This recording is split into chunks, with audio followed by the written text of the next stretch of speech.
Sorry, Okay. Villegas, we should have introduced you because some people are listening and can't see you. So that's Officer Villegas.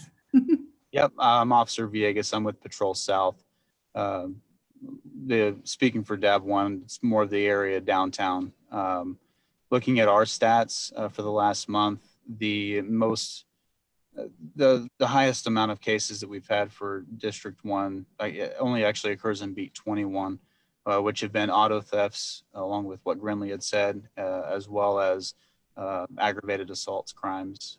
In 4 of the 6 ag assault cases we had this last month, the victims didn't want to prosecute, they didn't want to cooperate, so those cases were dropped. Even though 3 of them we did have suspects identified, which we're still going to follow up on those, check their violent history status, their gang status, see if they need to be mapped out of the downtown area per some of our mapping restrictions. And to touch what Grinley had said about the auto thefts, you know, we used to call them puffers back in the day. It used to be actually illegal to leave your car unattended and running. We've repealed that, contrary to what some people still believe. But even though it's not illegal, it is still something that is highly preventable. I can tell you we've gotten to that. I think last week we had a car chase from the south side where vehicle was left running and the individual the officers actually got in the area pretty quick, found the vehicle, car chase ensued. They're getting ready to call the chase off when he actually was involved in a collision with someone going to work. The suspect unfortunately passed away from that accident. The guy going to work was injured, but is going to be okay. So it's something that, you know, that it goes beyond the scope of just warming up for the morning. There's several consequences that can occur, whether it's intended or not. We just have to be mindful as citizens to protect each other in those circumstances. So. Officers, thank you very much. Appreciate it. No problem. Are there any other questions for the officers? I think Officer Larison is on here. I don't know if she has anything to add. Yeah, so I'm Officer Larison. I'm out of Patrol East. I'm 32 beat. Same with us as well for larceny to autos. That's the highest thing we have this month. We actually made a bunch of flyers for East Side and went around to different neighborhoods and the apartment complexes and passed these flyers around.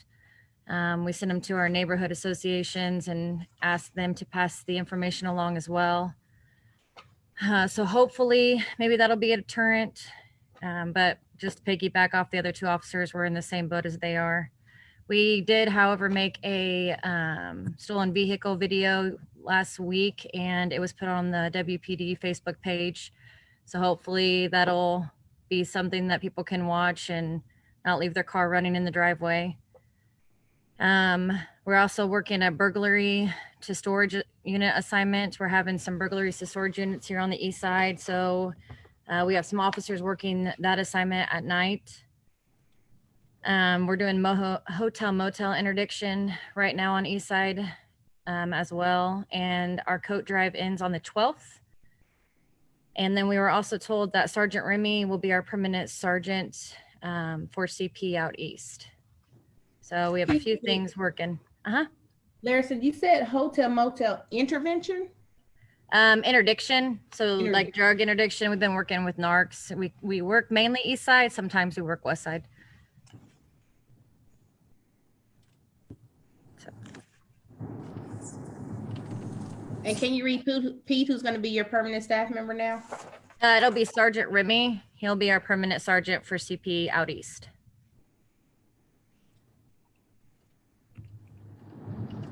Thank you. Yep. Good.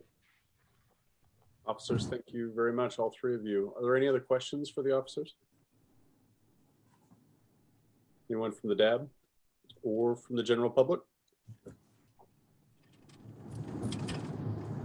It's officially live on Facebook. If anybody wants to go from their cell phone and share from the Wichita, this meeting from the Wichita District 1 Facebook page, we were able to get that going so the public could hear the conversation or see it.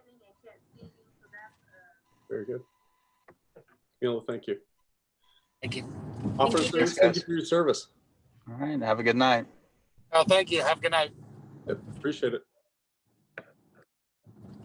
Aaron, can you see the agenda? I can. Is I'm it on guessing full everybody else screen? can too. Can you see it on full screen? Yes. Thanks, Kayla.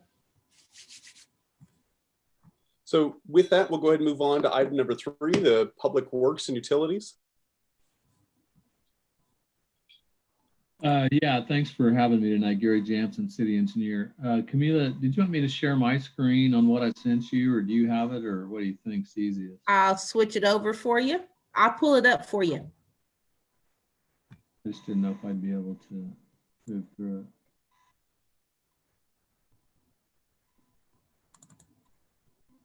It's coming up if you want to go ahead and get started. Okay. Well, so Steve Degenhart spoke to the DAB last month and talked especially in detail about our 2021 outsourced pavement preservation program. But we've got a list of projects that we discuss with the council member once a month at a formal meeting that I and our public works director have with him. And it works pretty good. We do this with District 5 and District 2 also to discuss these same projects on a monthly basis with the district advisory board. I will tell you, the nature of construction sometimes, things don't always move real fast, depending on, especially on what the weather has done. So from one month to the next, we might not necessarily see drastic changes or improvements on the list itself. But either way, I'm going to go through this. It looks about the same. Anytime we add something new, we try to highlight that in red, but I'll kind of spend a little, just hit on each item without spending a lot of time on it. I'm happy to come back for any questions. Are you going to be able to go down through this for me, Camila, or is there a way for me to let me run this? I can share it with you, or I can scroll down, whichever you choose. Well, I think I'm ready to scroll down right there for those two. McAdams Park and Edgemore Park is part of the Aquatic Master Plan, which I'll talk a little bit more about in a minute overall, are both going well. If anybody's had a chance to see how things are working on those projects, and you might just stay right there for a second. Well, and then Linwood too, sorry, I'm glad you got to that one. It's actually part of phase 2, but it's under construction. All of our phase 1 and phase 2 Aquatics Master Plan projects will be completed by the spring, and we'll be ready for the 2021 season. We'll keep our fingers crossed and hope that there is a 2021 season, but so far everything's going well. There are some things that are temperature dependent, certain types of coatings to finish those projects up in the spring, but otherwise they're going pretty well. And then I'll talk a little bit more about the overall plan here in just a second. I think everybody's aware that we've got major improvements underway for 17th Street from Broadway to 135. It's been slow. Needless to say, there's a lot of underground work, especially to provide drainage for that area. We've got a major drainage component of that project. We also are doing some pretty cool work there adjacent to McAdams Park with the plaza area where the Jackie Robinson statue will be. And if you haven't had a chance to see, we've got some brick inlay on the crosswalk. It looks like a baseball bat and some other things we're doing. Having worked with League 42, it's going to be really cool. So we are headed towards Broadway. There's a little bit of light at the end of the tunnel. It'll probably still be next spring before we wrap everything up. The project does include improving the intersection of Broadway itself. So it's coming along pretty well. It's been a challenge, I know, for the adjacent property owners, but we won't be out there too much longer. It's been a big project, needless to say. If you can scan down just a little bit there, I'll talk briefly about our pavement preservation. So each year in our capital improvement program, there's $10 to $11 million allocated for pavement maintenance. We've got over 5,100 lane miles of pavement across the city. We've got a really cool model that serves as our decision support tool. It looks out over 40 years and takes into account the current evaluation of every single section of that 5,100 miles of roadway, and it helps us look at our best return on investment. So like I'm sure Steve talked about last month, we've over time, from about 2012 to 2014, we looked at a lot of pilot projects, different type of pavement treatments. And I think we've gotten to a pretty good place with 6 different types of treatment. And then the added one is we're working on some brick crosswalks, which I will talk about in a second. But with a lot of the work that we're doing, one of the last things we were wrapping up with the 2020 program I mentioned brick crosswalks was at K96 and Woodlawn. We've built and installed brick crosswalks for quite some time.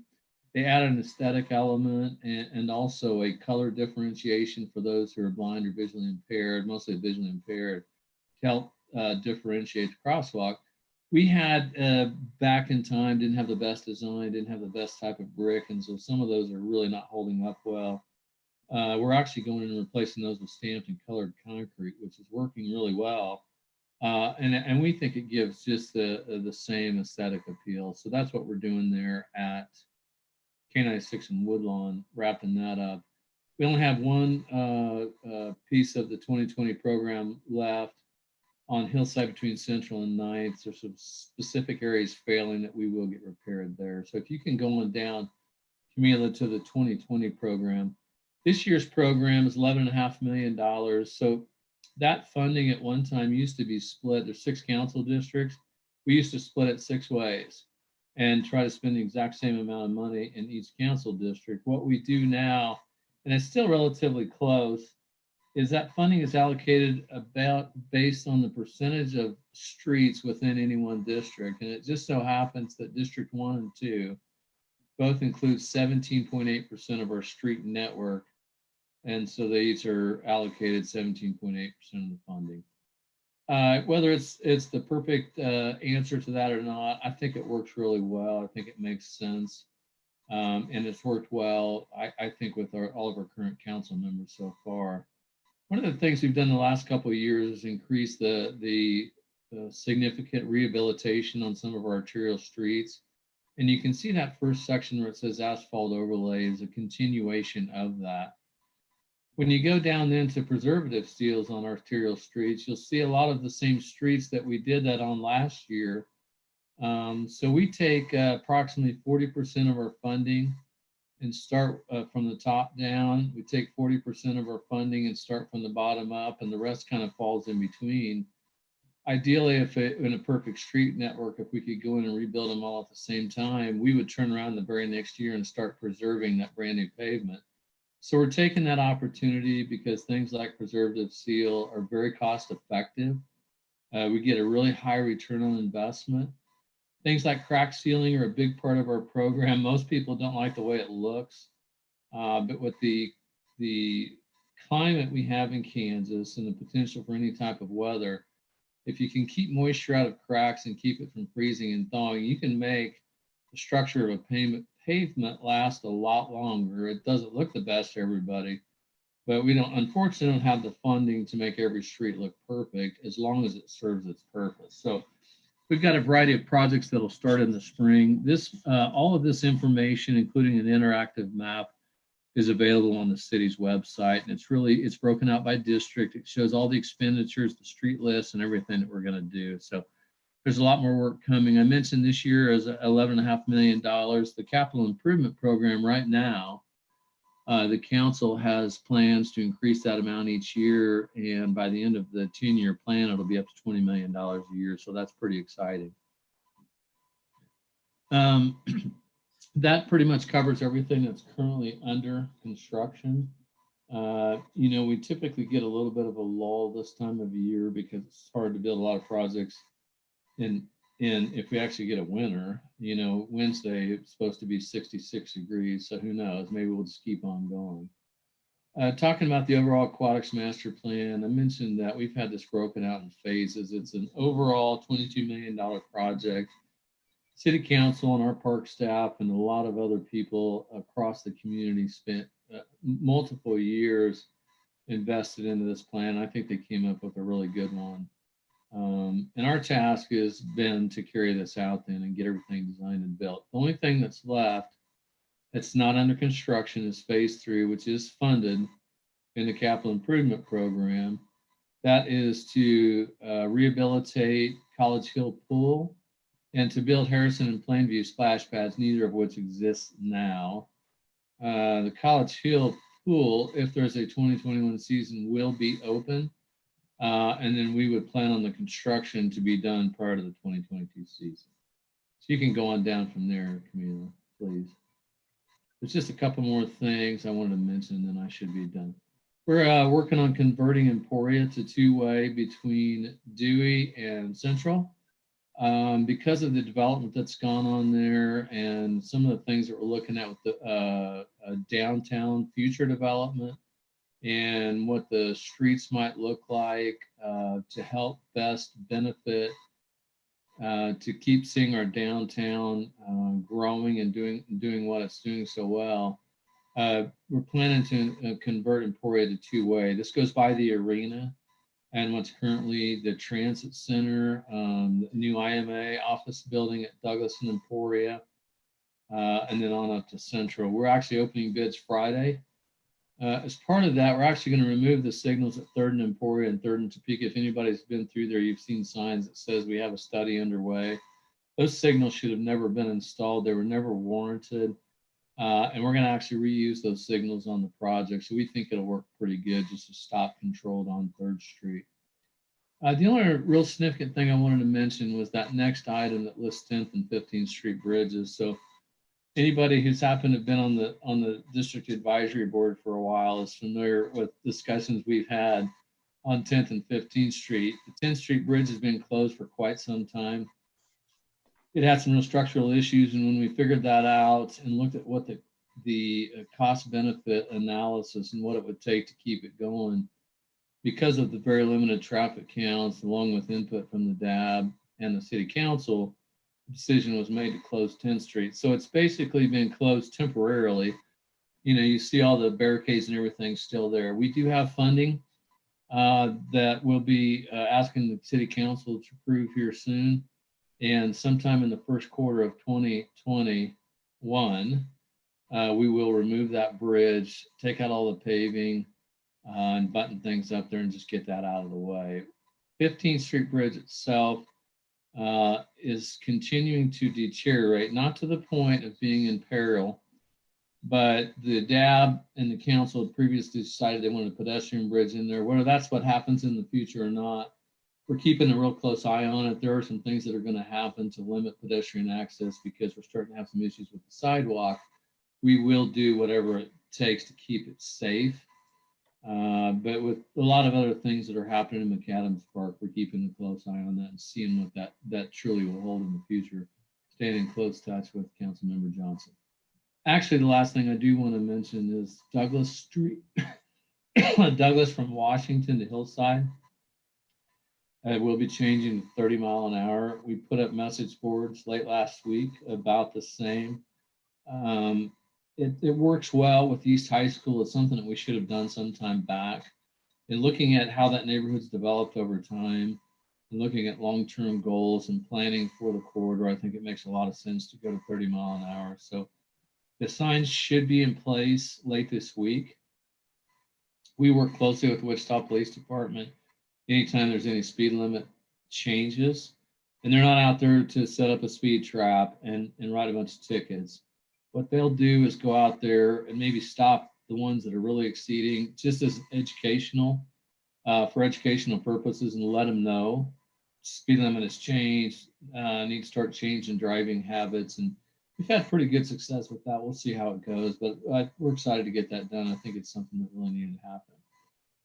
With that, the other stuff down at the bottom is just side note things that we talked to Councilmember Johnson about. Some of them are kind of old, so I really don't have anything else, but I'd be happy to answer any questions. Gary, thank you very much. Dad, or any questions that you have? I have a couple. Go ahead.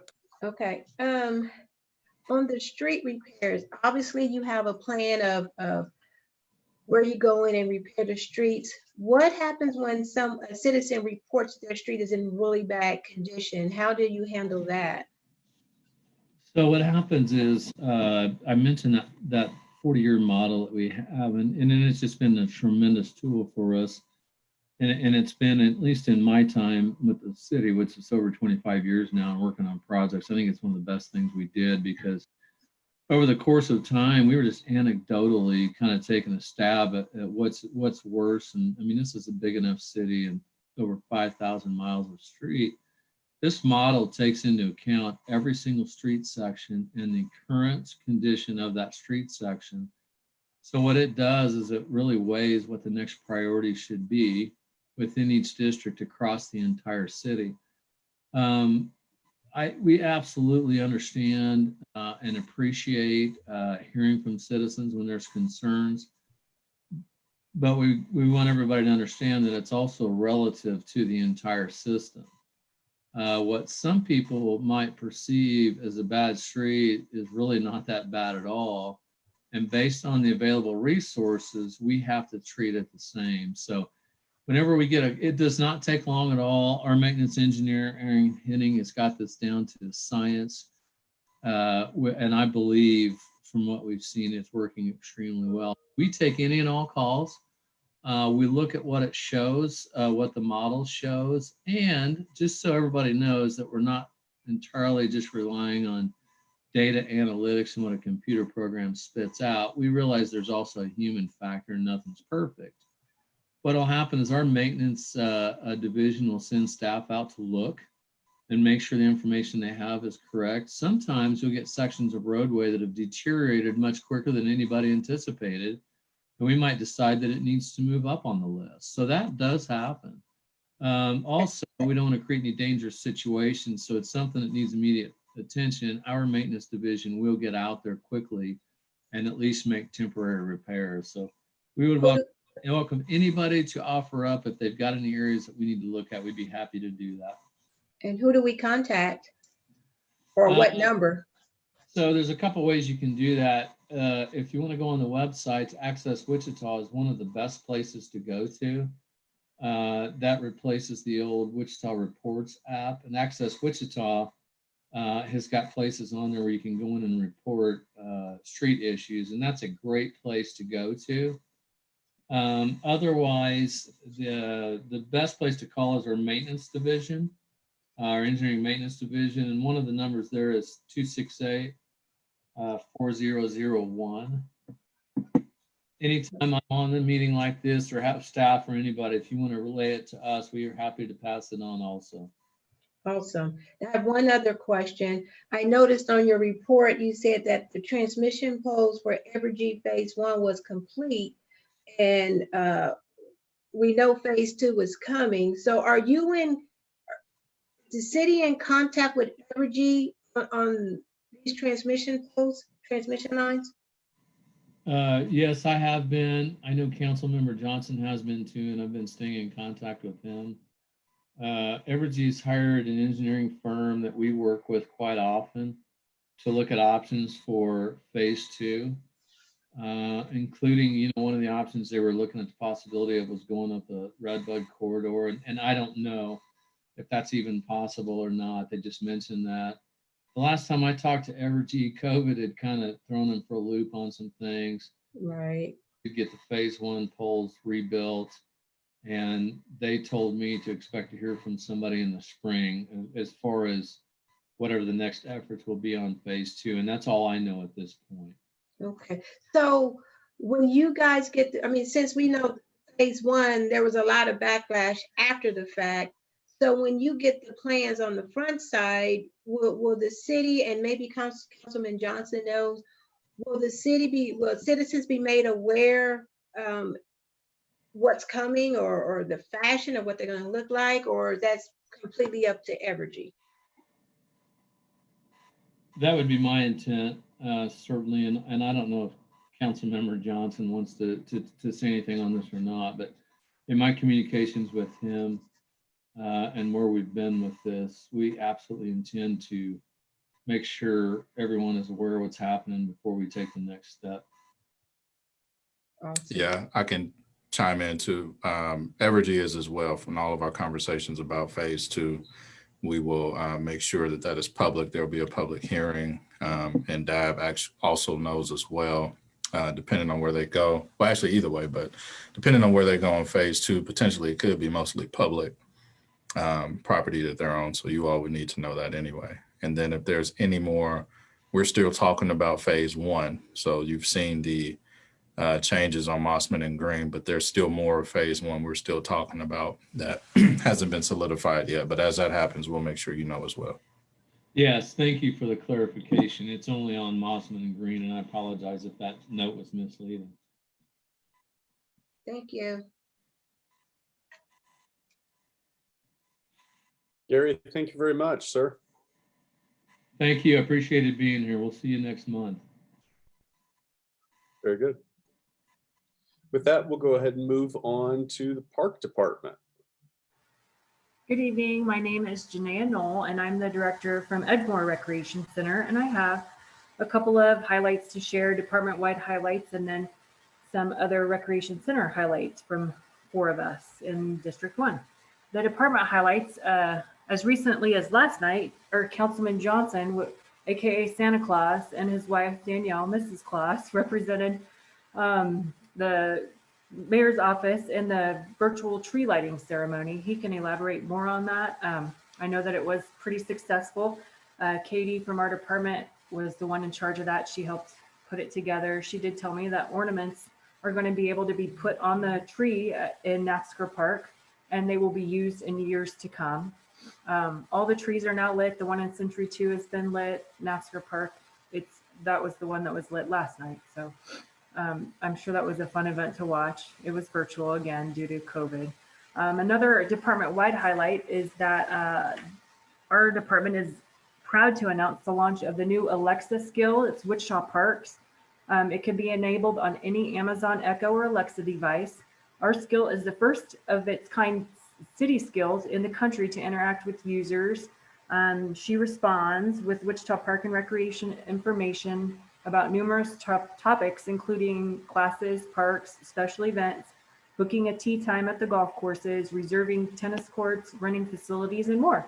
So if you have an Alexa or an Echo, you might try it out. Just say, Alexa, open Wichita Parks. We are excited about that skill. Some of the highlights for the recreation centers. As I mentioned, represent Edgemore Rec Center, and both my center and Linwood Recreation Center were in-person polling locations on November the 3rd, early November. Edgemore only had about 320 people that voted, which was still a good crowd for us. Linwood had over 1,500 people that voted. And Linwood also had a ballot box at their site that people could go and drop off ballots at throughout the voting season.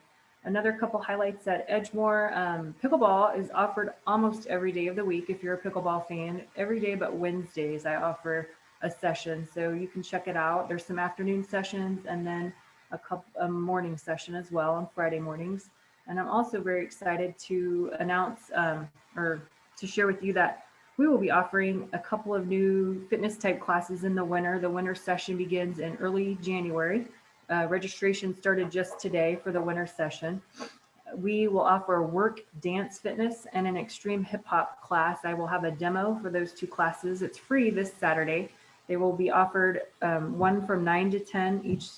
Each demo will be 30 minutes, and then the second will be from 10 to 11. So if you're interested, we will only take 15 people due to the coronavirus, and we will maintain social distance at the event as well. We will also offer a Tai Chi class and a Learn While You Play class for tots in January. So I'm excited about those. Linwood, as I mentioned, was a voting site, and Lisa recently had some security lighting installed there. It was a much needed effort to improve the security measures surrounding the center entrances and exit doors. And they have a unique program, a belly dance program.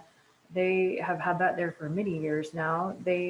At the end of this session, they always do a little performance for immediate family members. It was a small group that performed in mid-November. They wore masks and social distancing was observed. Angela, who is the director at Lynette Woodard Recreation Center, she's got some exciting things to offer in the winter as well. She's created 10 new winter classes that start in January. And we offer classes for all ages of individuals. Some of her classes will now, this is new, be offered for tots as young as 5 to 9 months of age. There's going to be a drawing for tots class for ages 3 to 5. And she's got a shuffleboard open play session for adults that she's going to start in the winter. So if you're looking to play some shuffleboard, you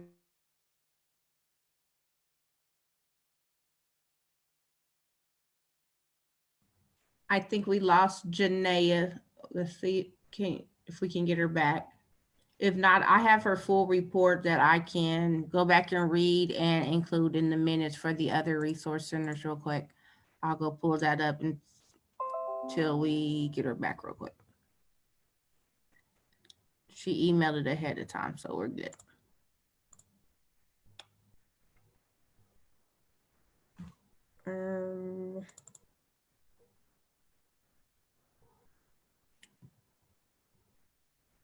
Knew we'd have a couple hiccups here, but hey, Such is life. right? I'm here. I'm sorry. Okay.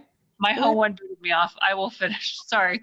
Okay. I was saying Angela has established a unique program with Wichita State that she has had over 972 volunteer hours with 25 of the students through the sports administration program, community partners and retired community citizens. The 972 hours has equated to over $17,000 in budgeted cost savings throughout this year.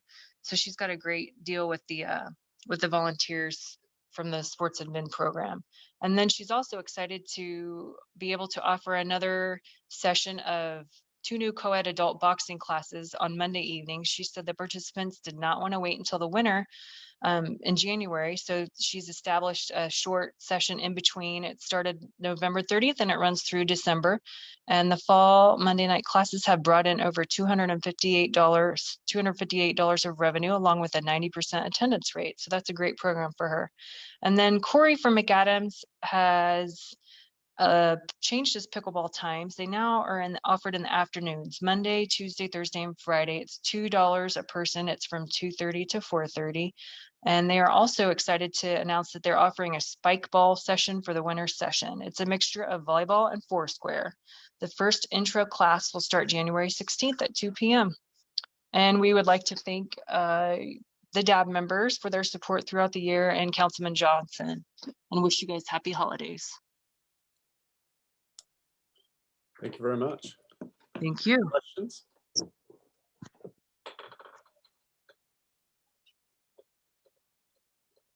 From the DAB or from the public?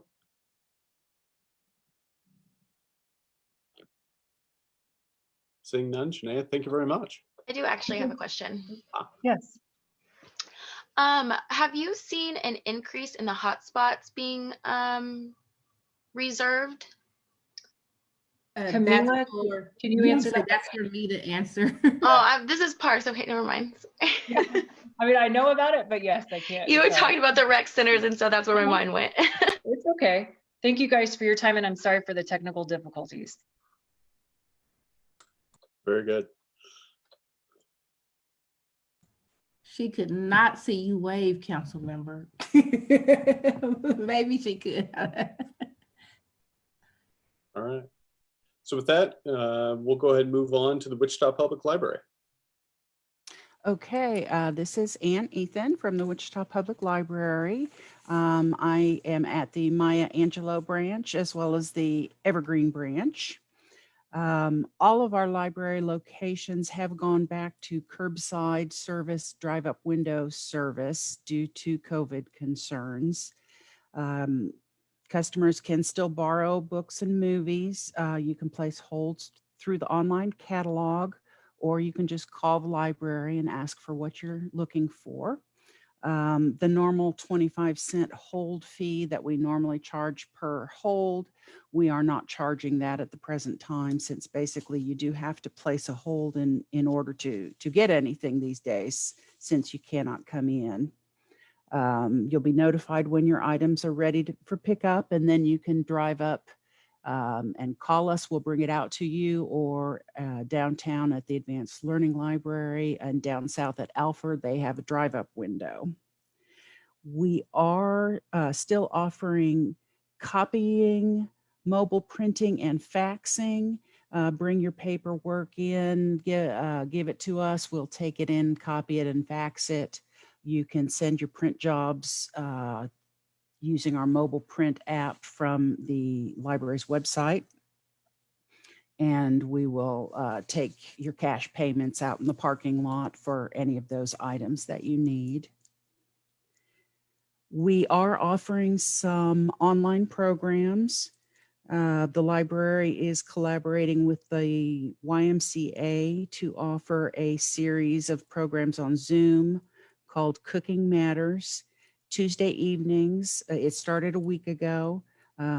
Tuesday evenings now through January the 12th on a variety of different food topics. Our NEA Big Read, which normally is in October and November, was rescheduled to January, February, and all of those activities are going to be virtual. The kickoff will be January 9th, 2:30 in the afternoon, and that's going to be broadcast on Channel 8. Normally at the kickoff event is when we pass out free copies of the Big Read book. But since we are doing everything virtually, you have to tune into the program to find out how to get your free copy of the book this year. There are several other online programs that are going to be coming up. You can check them all out on the events page of the library's website. And two other things I just wanted to mention. I believe today was the last day for people to vote on their choice of names for the new District 3 library, the one we're calling the Harry Street Library because it doesn't have a name yet. It's going to take the place of the Linwood branch and is going to open in first quarter of 2021. I believe there was a slate of 5 possible names that the public was voting on. The library board will select its favorite and pass it on to the city council. The city council gets to make the final decision on the name of the new library branch. And up in District 6, the Evergreen branch has closed for remodeling. We will be closed up there most of 2021. Today was the last moving day. So it was kind of sad when I stood in that library that was totally empty. But we will be opening a temporary location next door to the Neighborhood Resource Center up at the Evergreen Rec Center starting December the 21st. We've got a small room there. We'll have a very small collection, but people will be able to come get their holds and return materials there. And that's all that I've got. Ann, thank you very much. Deb, any questions for Ann? Anyone from the public? Ann, thank you very much. Have a great evening. Thank you. Hey, Aaron, I had to unmute real quick. Councilmember Johnson, can you help me check the Facebook comments?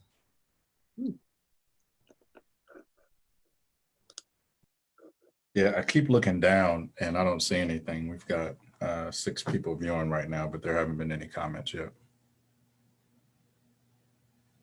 Thank you. All right. So moving on to item number 6, would actually be scheduled agenda item or scheduled items. And currently there are no scheduled agenda items this month. So we'll move on to off agenda items. If anyone from the public had anything they'd like to go ahead and talk about that didn't make the agenda, this would be the opportunity.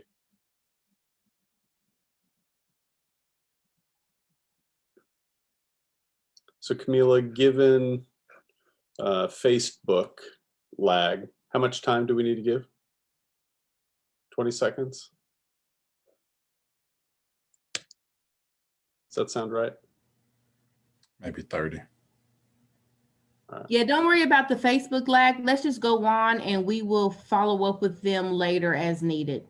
Fantastic. So with that, don't see any items or off agenda items, at least at this point in time. We'll go ahead and move on to item number 8, and we'll hand it over to Councilman Johnson.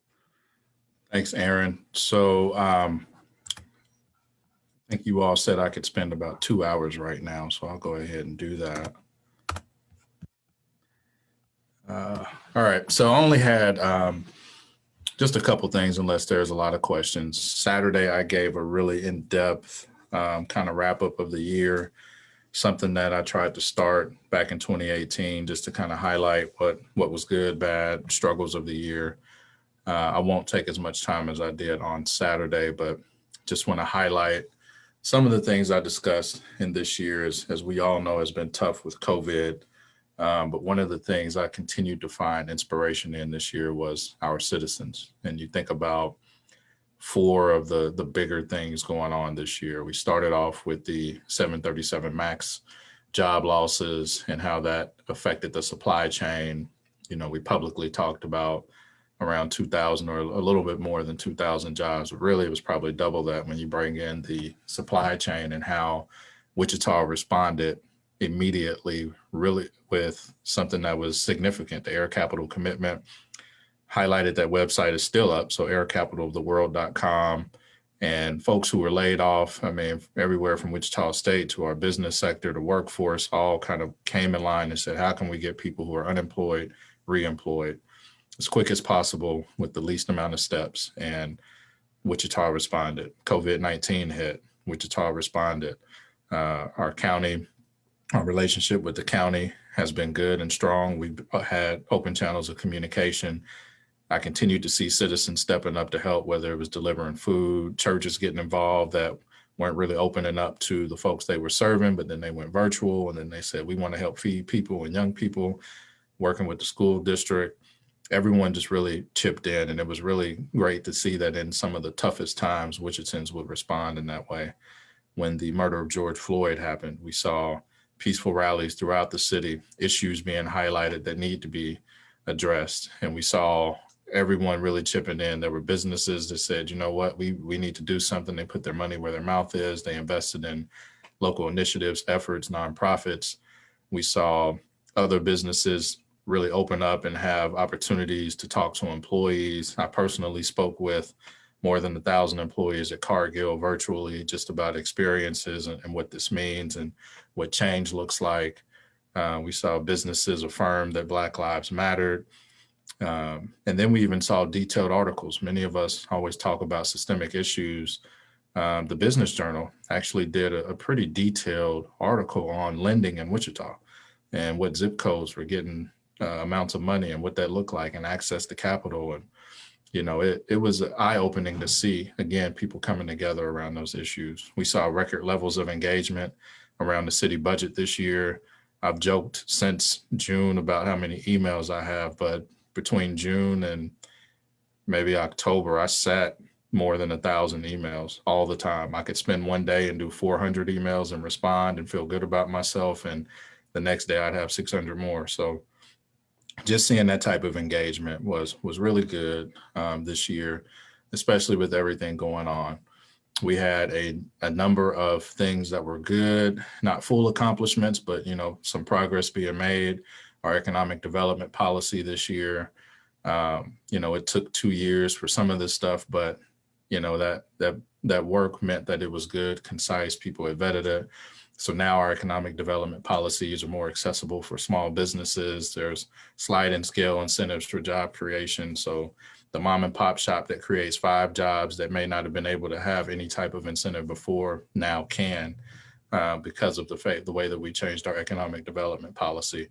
There's consideration in there for entrepreneurship, alternative energy use, people hiring folks with felony records, and then even the origination fee that I continued to talk about a couple months ago, looking at that and how that will help us in our quest to create more affordable housing in this city.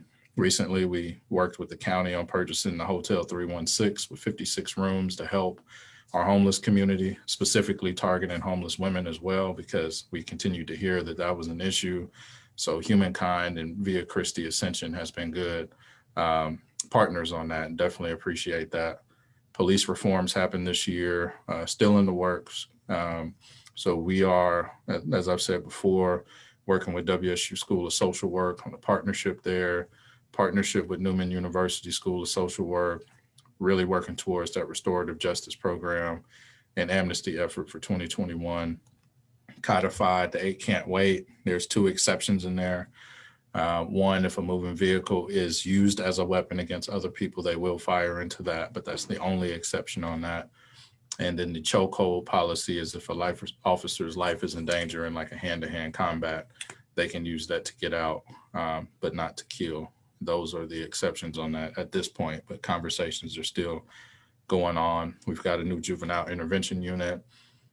Recently, there was a potentially viral situation that happened. We've seen WPD continue to be transparent, opened up to the God Squad, NAACP leaders, a few other community activists, talked about what was going on, saw the video footage, and kind of put out what actually happened. So again, seeing that, the Lights On initiative happened this year for 67214. So if you got a headlight, tail light, turning signal out, all of that can get a certificate to get fixed instead of an actual ticket. So that keeps you from that spiral in the court system and fines and fees. Many of you have heard about the Kansas Health Science Center. So continuing that development downtown, taking empty buildings, revitalizing those, bringing in the DO school. Over 800 employees will be in that space over the next couple of years.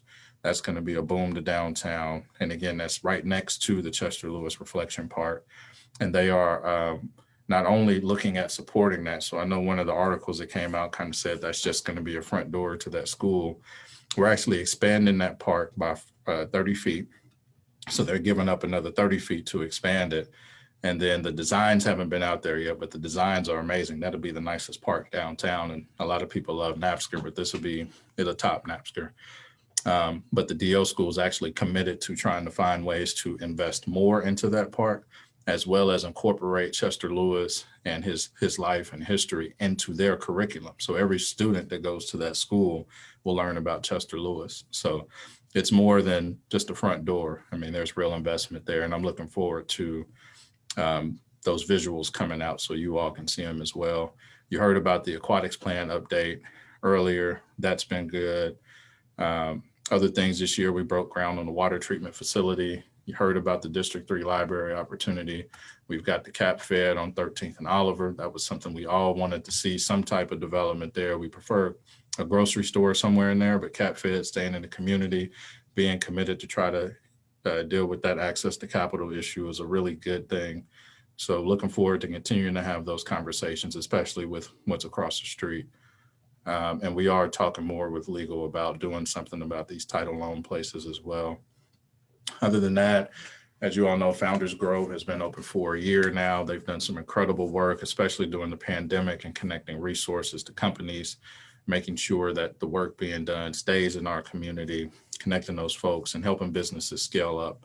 They put out an annual report. I shared it with the council. I don't think I've shared that to you all, so I'll share that with you all as well so you can see the work that they've done.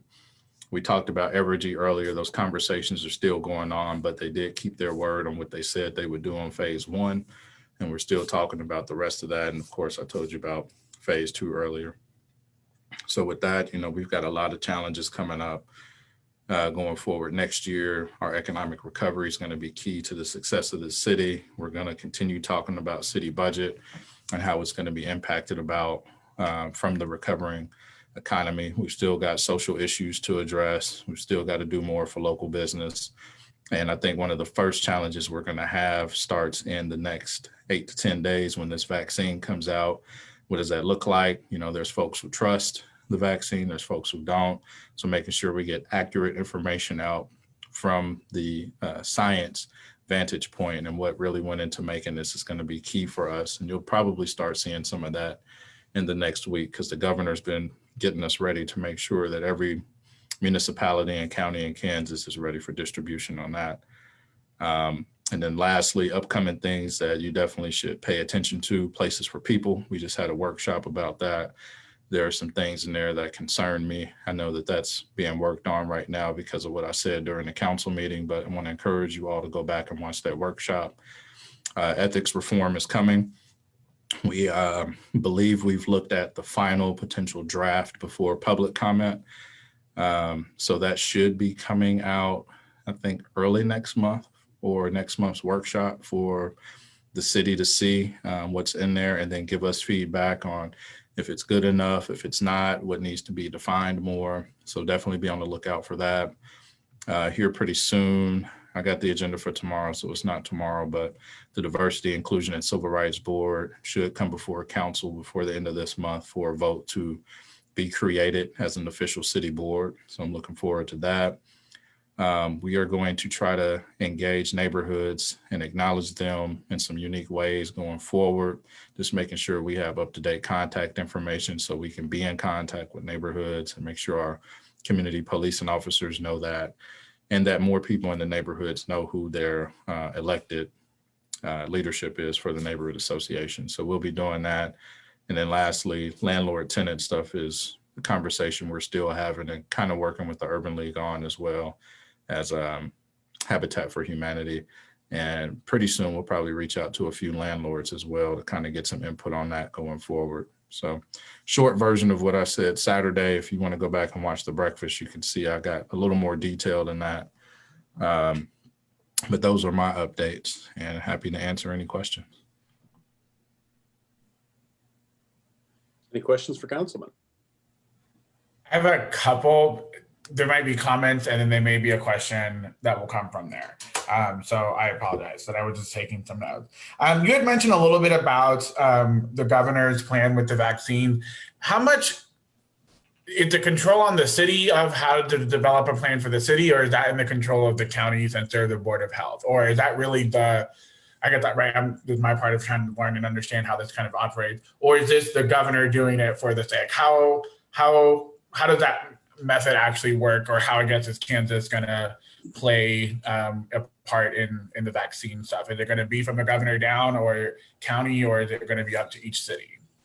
So it's a collaborative process. The governor is meeting regularly. I think the call last Friday talked about what distribution will look like.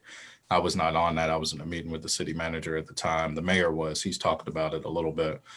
But what I do know is that the county will collaborate with the cities within Sedgwick County on what that looks like as far as location. I think it has been determined what the tiers are. There's 5 tiers. First is doctors, public health folks, because they are the ones right now just kind of dealing with everything. And after that, the only other tier I remember is the one I probably fit in, which is the 5th one, which is like the healthy folks.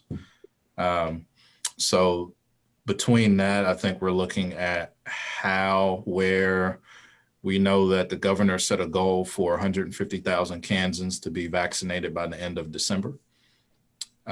So I think that's the goal that she'll be shooting for. Past that, I haven't had that brief yet. I've actually been working on testing sites in District 1. So I'm actually glad you said that. So the one update I didn't mention was there are 70 saliva collection sites within District 1 right now. So that means for people who don't want the swab up to the brain, you can go do a spit sample at those 70 sites. And I'll get that over to Camila so you all can see. But some of the places, some of them are folks who just signed up because they want to help. But that's going to be really good, specifically in District 1. So I know if we have 70 across the city, there's a lot more. Awesome. And total different subject, but with the news about the Wichita wind surge, my question is, do you potentially see any financial impact of that change that will affect and impact the city? Not necessarily from like a tax revenue perspective, but just any kind of financial things that may come out of the announcement, which I'm not super invested in, but I'm just curious to know if there's any, from your perspective, do you see any financial impact affecting the city because of it? I don't. There's still quite a bit of excitement around having a brand new stadium and a new team and what that will look like. So I don't see any financial impacts there. We have been talking with them on the agreements that we've had. Thus far, we haven't had any real impact outside of not being able to make any revenue this year, but it hasn't cost taxpayers anything additionally. Then 2, I gotta be careful about. 2, I would say the conversation is not over yet. We'll just leave it at that. Real quick, what's the news around the wind surge? I haven't heard anything.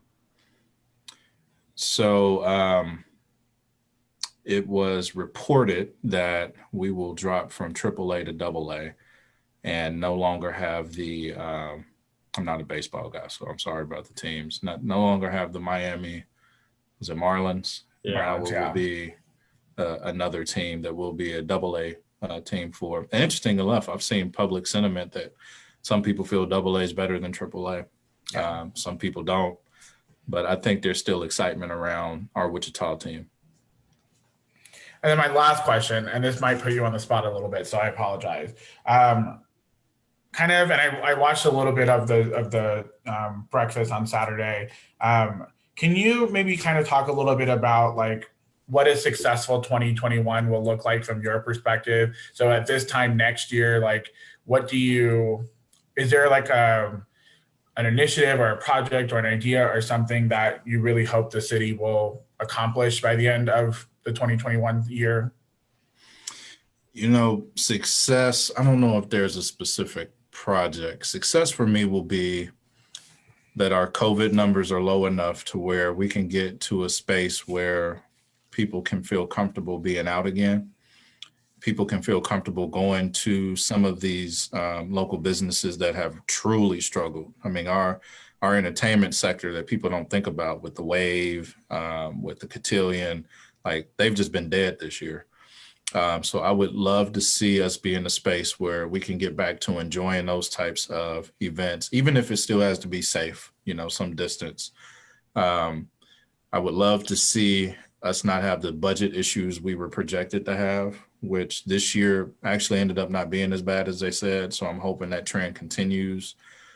And then I'm hoping our programs and initiatives that we changed as far as economic development are successful. So more of our small businesses that truly need that help, that are creating jobs but weren't really recognized before, that they begin to see some benefit.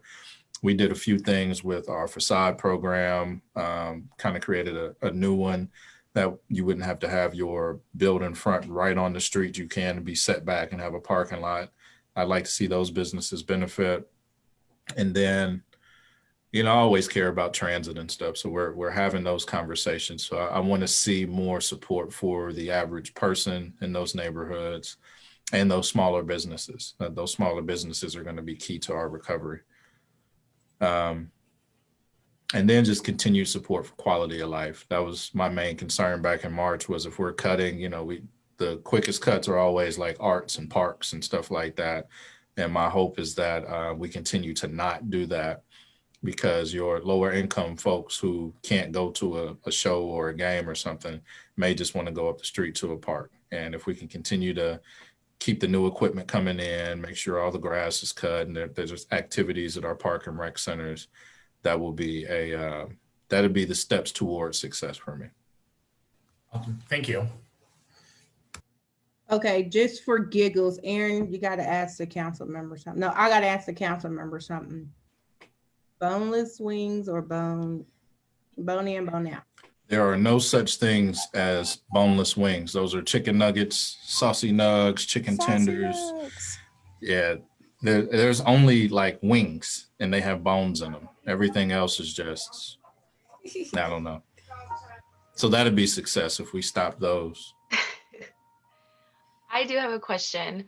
Mhm. Was there any update on getting public health information on the agenda You that did we post talked that in about? there. Yeah, I talked with Camila about that earlier. With things kind of fluid, we tried to see about potentially starting that next month. And that's only because we could have done an update. Things changed really quickly, and then this vaccine is kind of taken over. So this month's report would have been a little weird, but yes, we did keep that in mind. Trying to figure out who from the county will be able to do that, whether it's joining this meeting or just sending over a report that we can read. But that's definitely key. And I think it'll be really important next month again with this vaccine coming in. So we have talked about that and try to get that going.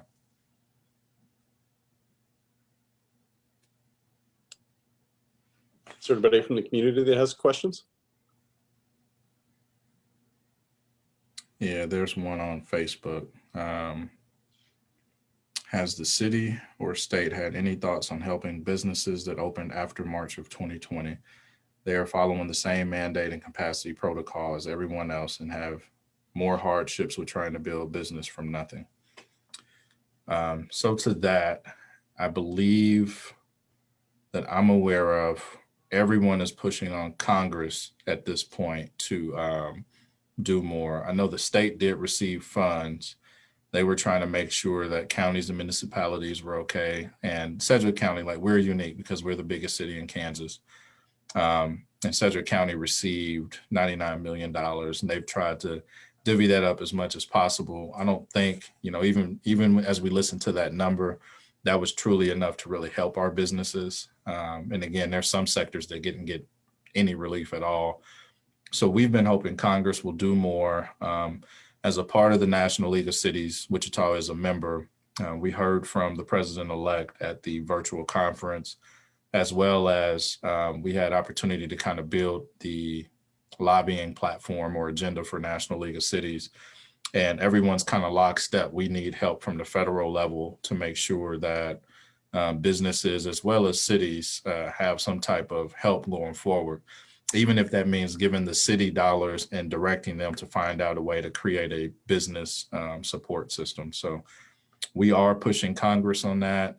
I don't know if the National League of Cities conference in March will be in person or virtual. Right now, they notified us as virtual, but either way, we're going to continue to support that. And if the council does go to DC again for in-person meetings with our federal electeds and department heads, we'll also be talking about what more can they do to help out certain business sectors as well as municipalities.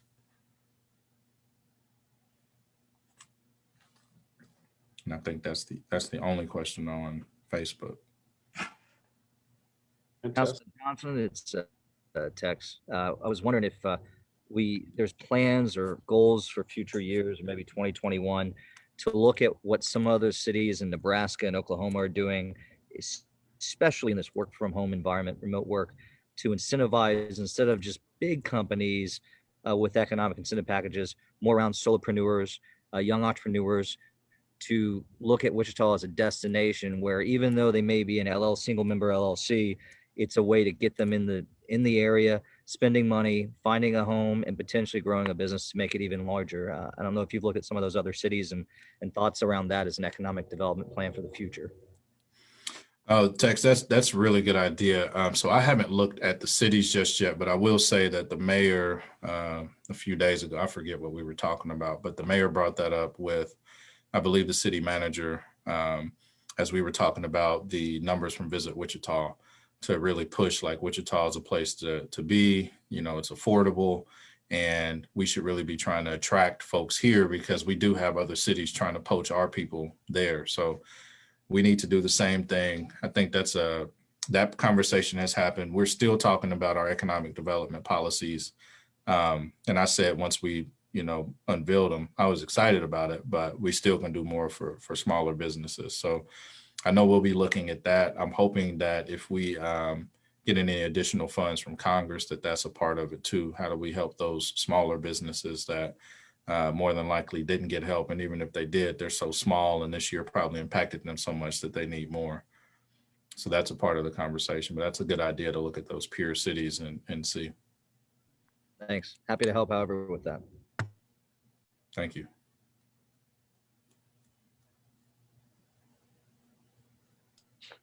If there are no other questions, then we would actually move into new business. All righty. Thank you all. Thank you, Council.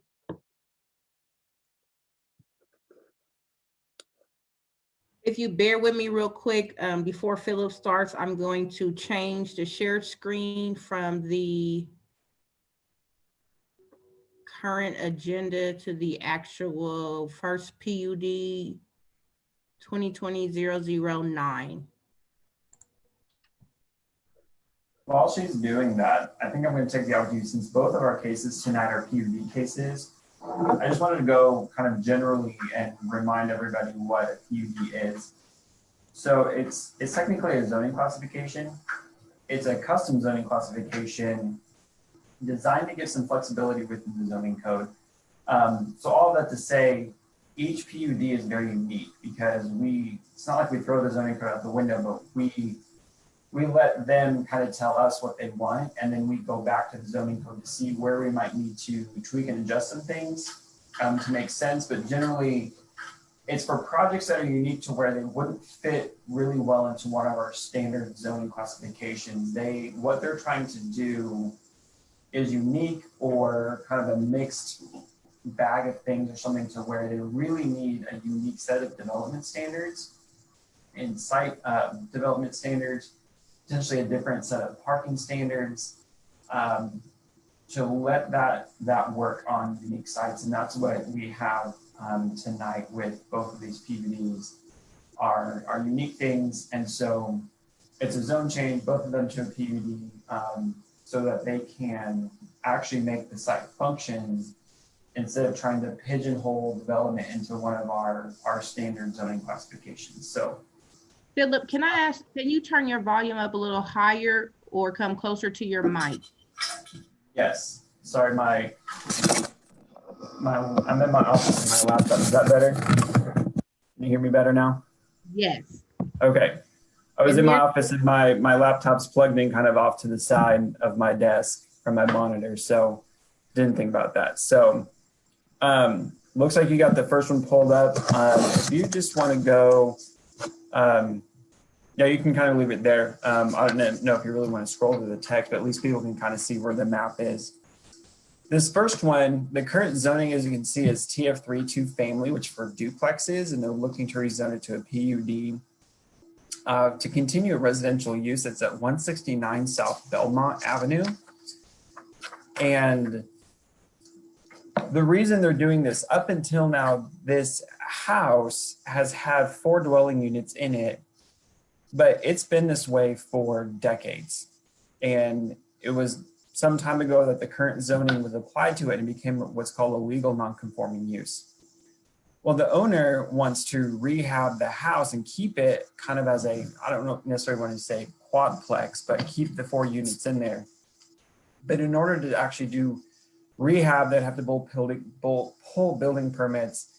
And really what they're doing is they're actually doing the zone change to keep it in compliance with the zoning code, so that they can keep 4 units in there and they can actually rehab the building and can have it continue to function in the way it's been functioning for decades. So what we really looked at on this one is what the character of the neighborhood around there looks like. And it's a mix of residential types, anywhere from single family residences to duplexes. There's about 9 duplex properties within 400 feet of the subject property. And actually at the block, at the north end of the block of this, there's actually a 9-unit, a 2-story apartment building. So having a little bit higher density in this area, even when there's some single family homes, is not necessarily anything new. And again, this has been functioning with 4 units for decades, and they really just want to make the structure of the building better by rehabbing it. So they're doing a zone change to PUD. Their alternative would be to rezone it to a multifamily zoning classification.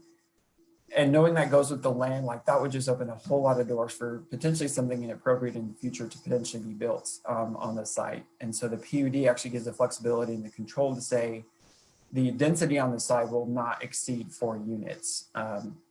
So again, you just kind of see that custom nature of it. Overall, it's in compliance with the comprehensive plan. The community investments plan, which is our long range plan, identifies it to be in the established central area. So then we look at the Wichita Places for People plan, and it encourages residential infill development at this location, anywhere from single family to multifamily residential options in neighborhoods while keeping them walkable. And you can see on their site plan there, not only do you have the 2 streets there, but those streets also have sidewalks. So that's a very good thing. In general, staff is recommending approval of this item. It is going to the Planning Commission December 17th, so that's a week from Thursday. We do have some, I'm not going to go into all the details of the PUD text. We can if you have specific questions about there. But really what the PUD text goes into is just the actual governing language of what's going to control the site in the future.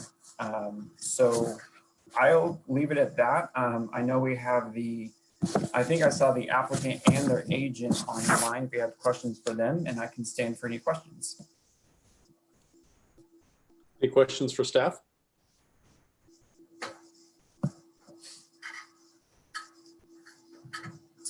I do have a question. DAB member Seth, I don't know who it would be directed to specifically. So in a situation like this, when you said that it's kind of been for lack of a better word, quadruplex for decades now, is it something that when that was initially started, it was in compliance and zoned correctly, or was that not an issue then? And then how does it get this far getting overlooked for the proper zoning? The only way I can answer that is it was in the state of having 4 units, and it could have been something that it wasn't known that there was 4 units. I really don't know the history on the property. Maybe the agent or the applicant has a little bit more history on it. There's several properties, especially in the older part of Wichita, where the current zoning classification that applies makes it technically out of compliance, and it's okay to stay there until you want to make changes. And that's kind of how this one came about, is now all of a sudden they want to do all this rehab, and that includes pulling building permits and getting inspections done and stuff like that. So now it has to come into compliance with the zoning code. And the only way to do that was a zone change.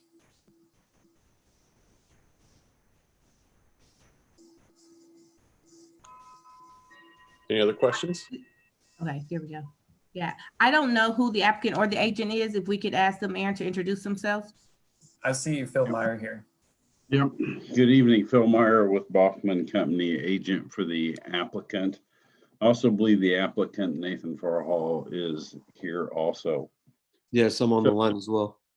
To answer, I don't have an answer to Seth's question. I think it's a good question, but this thing's been a non-conforming use for, what's that, 60 years, 50 to 60 years, somewhere in the 60s is our guess to when it became a fourplex.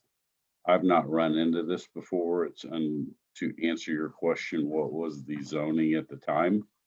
But this is a situation where this PUD is a very convenient and great tool for zoning. Us going in there and asking for multifamily zoning might be inappropriate, too heavy of a use. It's just unless we start putting protective overlays or other protections into the zoning to help the neighborhood. So this PUD is a document that lets us go in there and build something unique to the area. And I can't answer your questions as to what the zoning in the city of Wichita was in the 60s. Fair enough. I can get back to the 80s for you, but I can't get to the 60s. Phil, thank you very much. Are there any other questions for the applicant, maybe?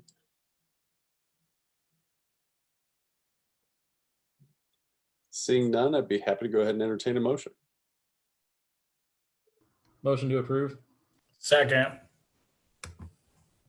That was Windsor and Fonseca. Very good. Correct. Is there any further discussion that we want to have? Seeing none, then we'll go ahead and vote. All those in favor say aye, raise your hand, or Aye. make the notification in the chat. Okay, so I have 1, 2, 3, 4, 5 that I can see. And in chat, I need to hear from, Hey, it's Tex. I'm raising my hand. I just can't turn on my video. gotcha. Thanks, Tex. I have 3 in chat. Tex,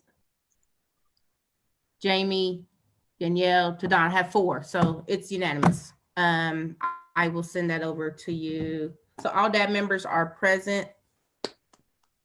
So I will Camille, send is that over that to 9? Hold on a second.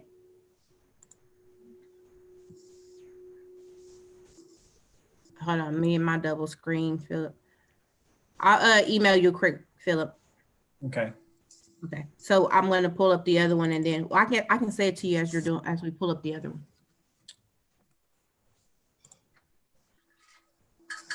Phil, you got this one too? Yes, sir. Go ahead. This one is PUD 2020-10, and it's located at the northwest corner of 16th and Vassar. It's south of WSU by a block. It's currently zoned B multifamily. The applicant is looking to, like I said, rezone it to a PUD for multifamily development. What's interesting about this site is its current zoning allows the highest level of density within a zoning classification that we have, and they want to develop 50 units on the property. And under its current zoning, which is B multifamily, they would be able to do that given the allowable density ratio that B multifamily gives. However, the site's only 0.67 acres, and in order to fit a building within the setbacks and include all the required parking, they would either have to do a major parking reduction or they would not be able to accommodate 50 units. And when you're talking about building apartments near WCU, it's probably best to shoot for more dwelling units than parking. So that's really what we have here is a couple of things going on with this PUD is number one, in order to maximize the buildable space on this lot, I don't know, Camila, if you could just scroll down to the, I think there's there might be the site plan in there. Just keep going, keep going. Keep going, I think it'd be the last one, apologize. There you go. You can see in the image on the left, that's the site that we're looking at. They're looking at a 0-foot setback on Vassar and 16th Street. So they're shoving the building all the way to the property line. You can see that there's still the public right of way where you have the sidewalks on the other side, and then the parking is going to be hidden in the back. And so they're looking to develop 50 units, and the allowable parking that is pretty much left over on the site would be 40 spaces. So it's really what the conversation is going to be about, is the parking reduction. The other thing that we're going to talk about is with this level of zoning, had it stayed B multifamily, across the street to the south from 16th Street, there's a property zone TF3, which is 2-family. And anytime you have multifamily or more intense uses next to less intense uses as TF3 and below, you have to think about height compatibility standards. And a PUD can actually change that and not necessarily make that enforceable. But because they're shoving the building down to the property line, staff felt that it was necessary to ensure that the height compatibility on that south side was enforced because of the lower intent zone property to the south. And so that restricts the height of the building to 38 feet based on our zoning code. They still can accomplish a 3-story building and get 50 units out of it, but that just ensures nothing can go taller than that in the future. So let's talk about the parking. The zoning code for 1-bedroom units, which is what they're proposing here, requires 1.25 parking spaces for every apartment. And so if this were to be built with 50 apartments, you would need 64 spaces. They're proposing 40. So instead of a 1.25 ratio, they're looking at a 0.8 ratio. So you're looking at 40 spaces for 50 apartments, 10 apartments technically don't have spaces. A couple of things that we looked at in terms of being okay with this. Number one, they provided a justification. In the staff report you guys received, you got the full justification for reasons why they're looking at a parking reduction and why that should be okay. The second thing is our Places for People plan, which again highly encourages redevelopment with and infill strategies like this. It's a development principle to minimize surface parking and hide it like this, kind of pushed back to the back of the lot as part of a redevelopment standard.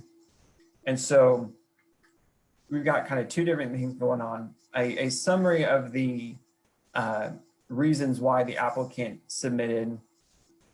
They provided statistics in the report saying that there's been studies going on that say that the age of the renters, which most likely would be college age students at this location, have a lower percentage of vehicle ownership, and those who doing the studies are seeing that trend is actually on a downward trend. So less and less college age kids are owning cars. Number two is the proximity to the major university. generally has a decreased vehicle ownership for full-time students. You have the proximity to public transportation. Wichita Transit has a route on Hillside. It actually goes through the university. Recently this year, they actually partnered with the university to do all of their shuttle services. And so there might be even incentives with the students to be able to get free or discounted bus passes with their WCO student ID. The property owner who's developing this owns the apartment building just north of it. And they mentioned that at full capacity, they're recognizing that the 32 spaces that they have overnight, which are considered peak hours, aren't full. And so they're noticing more of a 0.7 to 1 ratio, 0.7 parking spaces to 1 unit ratio with an apartment building just north of this, and they're recommending a 0.8 ratio. So they're actually providing a little bit more parking than what they've observed with one of their very own facilities in the exact same location, so close to the university. And the final thing is they're going to be installing bike racks and going to be required to maintain them on site to help promote, those who may just be biking to the university and set up a place to take care of their property on site as well. Again, the full discussion of that is in the staff report. If you have more questions about that, I know the agent for the applicant is online. I'll let him delve into more of the justification since it comes from them. One minor little note here, in developing this, they're actually taking a little bit of parking away from the property to the north to the point that they're actually causing it to come out of compliance by 1 space. So one of our recommendations of approval is that they file what's called an administrative adjustment, which is something planning staff can do just in our office. We don't have to go through a public hearing to reduce that parking requirement by 1% or by 1 space so that both properties stay within compliance of the zoning code. The zoning around it is a mix of multifamily zoning, and you have varying levels of densities from 2 to 3 story apartment buildings. There's a frat house, there's single family dwellings. Like I mentioned, just south of 16th Street, there's a duplex zoning that has a single family home.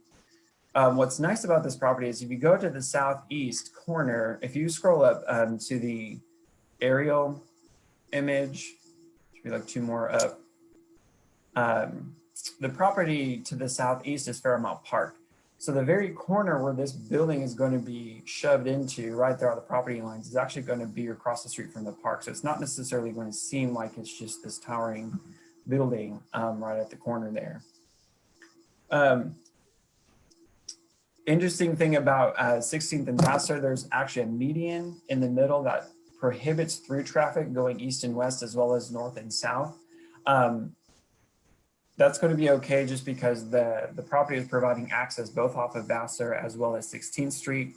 It's also having a crosswalk connection to the apartment building to the west that fronts Fairmount. Currently, that one has a one-way in and one-way out situation, and having that crosswalk connection is going to permit more and better circulation through that apartment complex to the west to help them out as well. How this conforms to our comprehensive plan, this area of town was identified that by 2035 could support new residential and new employment mix. When it's that mixed nature, we generally look to and encourage higher density residential because it may be mixed with some employment and some commercial. This does not have a commercial component to it, but you just generally see a little bit higher density if there's going to be a commercial component to it. The other thing, as I mentioned before, it's part of the Wichita Places for People plan. That plan identified this area as an area of opportunity. And I'll just read this quote here. It defines that as areas that generally exhibit economic challenges, a disconnected development pattern, and a lack of walkable places or facilities. These areas need strategic investment, both public and private, to assist in redefining and reinvigorating the area.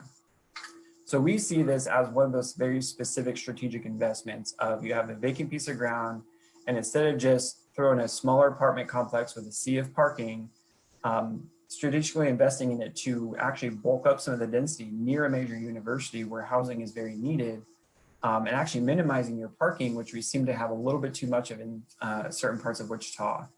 And especially for a demographic that may or may not actually have as much car ownership as other demographics in the Wichita area. So we find that it's in conformance with both of our plans that govern the site. Staff is recommending approval. We have some conditions of approval. The first one is being that we have to have that administrative adjustment to make sure that the parking thing gets fixed with the property to the north. The text needs to have the requirement about the height compatibility, making sure it does not exceed 38 feet. It also needs to have language that states that it will have and maintain bicycle facilities on site and not in the street right away, which means like it actually has to be within the property lines, not on the sidewalk next to the street. So findings we have for this is the zoning and the character of the neighborhood. I mean, you can just see from this picture here, the number of apartment complexes that are around. So something that's 3 stories high, the building to the north of it is 3 stories tall. That's the general way this part of the neighborhood is going, is a little bit higher density to support the university. It could be developed the way it's zoned now, be multifamily. You just wouldn't get as many apartment units out of it because you would have to rely on the parking. And you would probably only get about maybe 40 units in there instead of 15. The planned unit development will maximize the buildability of the site and the density there next to the university, and the provisions outlined in the PUD should minimize any negative impacts on the surrounding properties. And there really should be no anticipated significant adverse impacts to community facilities. And we find that it's in line with our comprehensive plans. With that, I can stand for any questions. Yeah, I have a question. Mm-hmm. So is that other apartment to the north at full occupancy? That is my understanding. I can let the agent for the applicant speak on that. That was my understanding through the parking justification that they submitted, that they were judging it based off of full capacity and how much parking that they were seeing being used. Yeah, this is Michael Cathcart. I'm the architect on the project. That is what the owner has told us, is that they are at full capacity right now. So this is Agent Michael speaking? Yes, Michael Cathcart. Thank you. And then I have another question with the general provisions. Mm-hmm. Number 14. So you mentioned how, this area is outlined as an area of opportunity. And number 14, says that it needs to have the sewer and power or water, sewer. Yeah, water, sewer and water. What if this is an opportunity of area of opportunity where it needs this type of development? What are the chances of having broadband included in that? That's a franchise utility. That's not a utility that the city controls. Okay. Hey, y'all, it's X, DAB member. I understand the justification based on the other property, but I guess my concern is WSU is still a bit unique compared to the traditional university area, especially when it comes to commuters. And my other concern about parking is just that as far as food options are down there, south of campus, if you don't have a dining plan, it's kind of tough if you don't have a vehicle. And my other concern as a part of that is if I understand a lot of international students don't have vehicles, but if students do have vehicles and are in that area, I know a lot of parking is already relied on in the street by students coming to campus. Is there any concern about that? If there happens to be overflow, is there a plan to mitigate with the renters on that property so that they have space, or are they just going to do street parking? Yeah, my main concern is access to, there's no access to a grocery store, for example, without having a vehicle in the area. I'll defer to the agents for the applicant on that one as to what their plan is if they have one. We don't have anything particularly written in stone, but the owners of the property own multiple parcels in that area, and we have talked and discussed about the ability to put another parking lot. If you're looking at the plan on the screen now, you see our property and then the Dwell Apartments to the north. The two lots just to the east of that on Fairmont, those are owned by the owners as well. And those, or I mean, just to the west, I'm sorry. Those I believe are, I think they've torn down the old house that's been on there. I could be wrong, but they own those, and we've discussed those as being potential parking if needed. Thank you. This is Camila, Community Service Rep for District 1.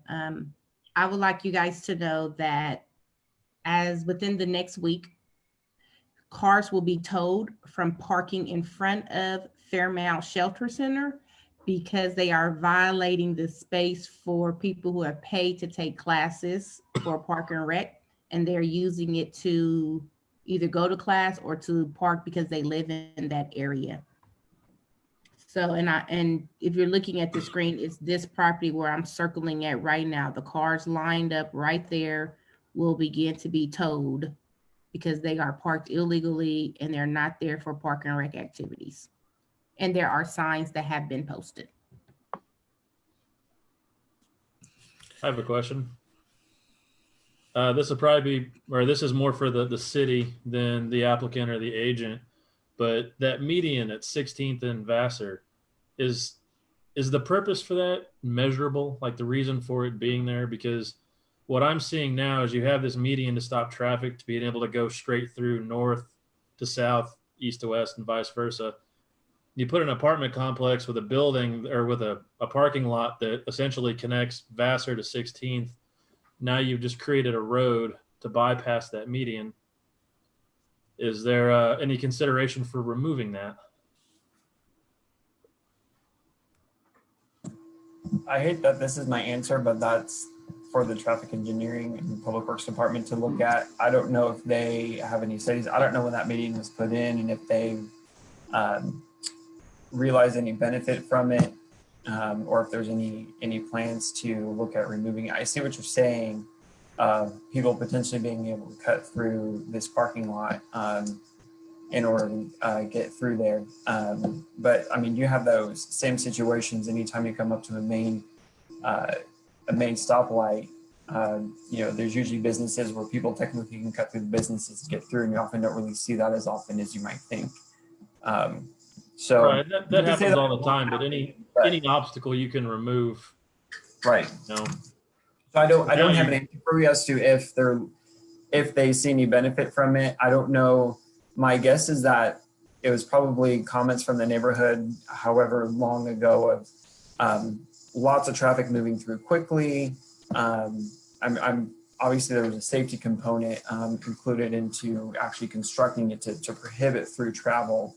Maybe it was a slowdown cars since it was so close to Fairmount Park. I really don't know, but that's something that Public Works could kind of weigh into. And if you would like, I can reach out to them and get you some answers if they've ever considered it or not. Does the applicant have any concerns or thoughts about that? We've discussed it a little bit in terms of it might be nice to have it gone, just, you know, purely for our project, but we didn't pursue that with the city. What I've been told that anecdotally is that it was there back when, or it was put in back when there was some drug problems in the park, and it was to discourage traffic through there. And I have no idea the validity of that comment, but that's what I've been told. I think we'd be happy to see it go away, just for the reasons that Seth just mentioned, so people aren't driving through our parking lot. So I will validate that. That was installed as a collaboration with Wichita State back in the 90s when we were having some serious gang issues here in Wichita. Those medians helped stop the ability to have a drive-by and speed out to the arterial. You had to slow down and turn into other streets.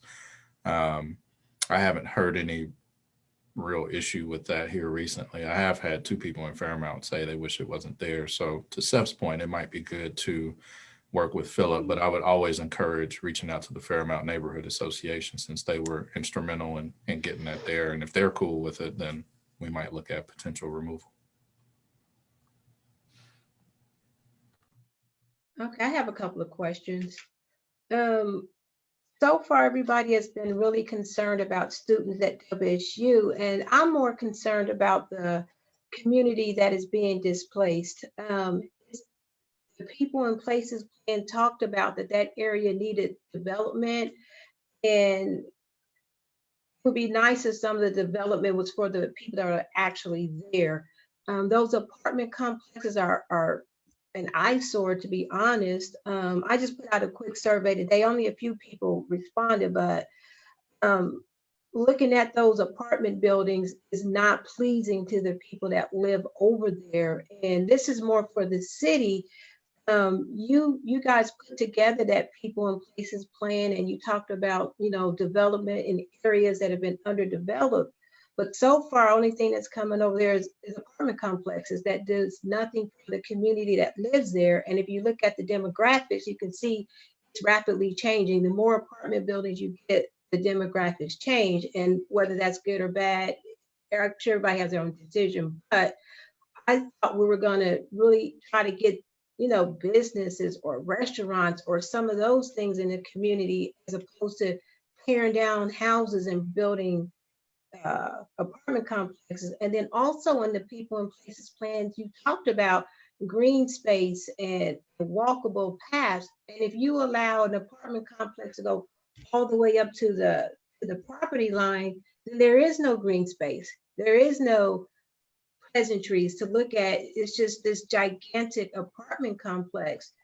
And then also by allowing to have less parking spaces than required, those cars are going to park somewhere.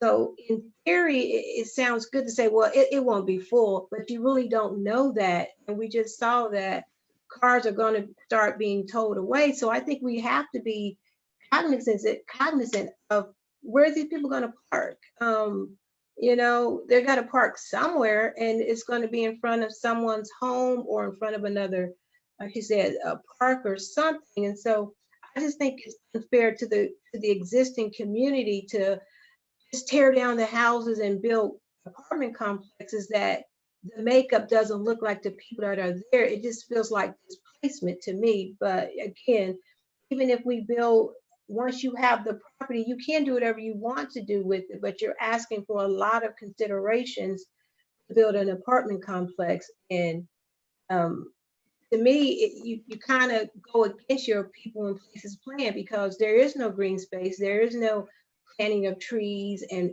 walking and bike paths and all that good stuff. It's like, push it all the way up, let's maximize, let's put as many people in there as possible. And, I guess people in the community would just move. So I just think if we're trying to do people and places, let's stick to the plan one way or not stick to it. Well, just to address a couple of those items, number one, you can actually see it on the aerial here. There are no existing structures on there. I don't know the last time a structure was actually built. It is currently undeveloped land. I'm sure at some point in time there were structures on it given the age of the neighborhood. So we're not actually displacing anybody with this one. You talk about wanting to have green space and walkable spaces and stuff like that. If we were to always require the maximum number or the minimum parking requirements per the zoning code, just like Mr. Cathcart said, if we were to need 64 spaces for this, you would not only have parking on the site that it is, but like you said, they own those lots over there on Fairmount. And so now on Fairmount, instead of having a building that can actually, or a parcel that can actually function to better the community with housing or some other use, it has to be paid for a parking lot. And you start growing, there's a lot of things that come with just open parking, to where now they have to govern that parking to make sure, only authorized parking can go in there. Parking lots aren't necessarily the prettiest thing to walk by either. Green space, it's not necessarily maximizing green space on every single parcel that's developed, because then again, you're getting lower density development in areas to where you're actually not maximizing the buildable space on there. Green space can be done of, you know, highlighting and maximizing the use of Fairmount Park, you know, keeping it intact, making it an enjoyable experience to live next to Fairmount Park. So the places for people, it has to be looked at holistically within the established central area. And if you were to zoom in just on this one parcel and say, we have to cram everything into this plan on this parcel, like nothing would ever work. When it comes to investing and getting the opportunities for restaurants and other businesses and stuff like that, that is something to where the plan encourages that, but unfortunately it has to follow the market-driven factors. Yes, the city has an economic development department that goes and tries to drum up businesses to come to Wichita and try to drum up the economic vitality of Wichita. But when it comes to site-specific development, the Wichita Places for People plan doesn't say, well, we're not going to encourage anything except for businesses, and they have to do everything first. We can't make restaurants come and develop. We can't make developers come and put restaurants or grocery stores or whatever neighborhoods. This is a neighborhood that has seen a lot of interest with growing its density because of the demand for housing for students who want to live near the university. And the Wichita Places for People plan encourages maximizing or taking advantage of the university being there and putting the population within a walkable distance to that university so they don't have to rely on a car for everything that they do. So it's not a holistic answer of answering everything with everything, you know, nothing's ever perfect. We can only try to guide development, but there's some of the factors that actually have to be done on the market-driven side that really our plans nor the city have control over. Is there, you know, it said mixed residential, multi-housing, and then this, is there a ratio of, okay, we would like to see this percentage of apartments, or we don't want to saturate it? Is there a scheme strategy with that? It kind of depends on where in the community you're looking at. There are definitely areas of the community where you want to be more residential. As you get to what are kind of more of the nodes, which tend to be larger intersections, say for example, like a 21st and Rock or something like that, then you start and you have your nodes, and then you have your transition areas within those nodes. That those are the areas where you start looking at more of where that mix should be of, you know, think of like a mini little downtown where they used to have, you know, people living above their shops and stuff like that. So it's not something that you can quantify to say, we want X, Y, and Z of this. Again, it encourages development of, as you look as the part of the city you're trying, or developers are looking at, this is how we want to guide development in that area. And this particular area is much more inclined to be residential, just because, you know, you're on two local streets. To have, you know, businesses try to be part of this apartment complex on the main floor, like that's not the space you want them. You want those commercial to be a little bit more on the higher traffic streets, so you're not bringing more traffic into a neighborhood because we're trying to get to a commercial use. So Councilman Johnson, just like we had the conversation with, I believe, the College Hill people about the group homes, it's just too many, or what, no, the area on 13th and Woodlawn, and they were just getting saturated with group homes. I think at some point we need to take a look at saturation with apartment complexes, because we voted several times to not allow, well, Dabord, 21st and Oliver to change its makeup, because the residents were like, no, this is a community where people live. And then that apartment complex came up, and so, you know, once you built one, here comes another. And so I think we have to look at some point, what is a saturation rate of apartment complexes?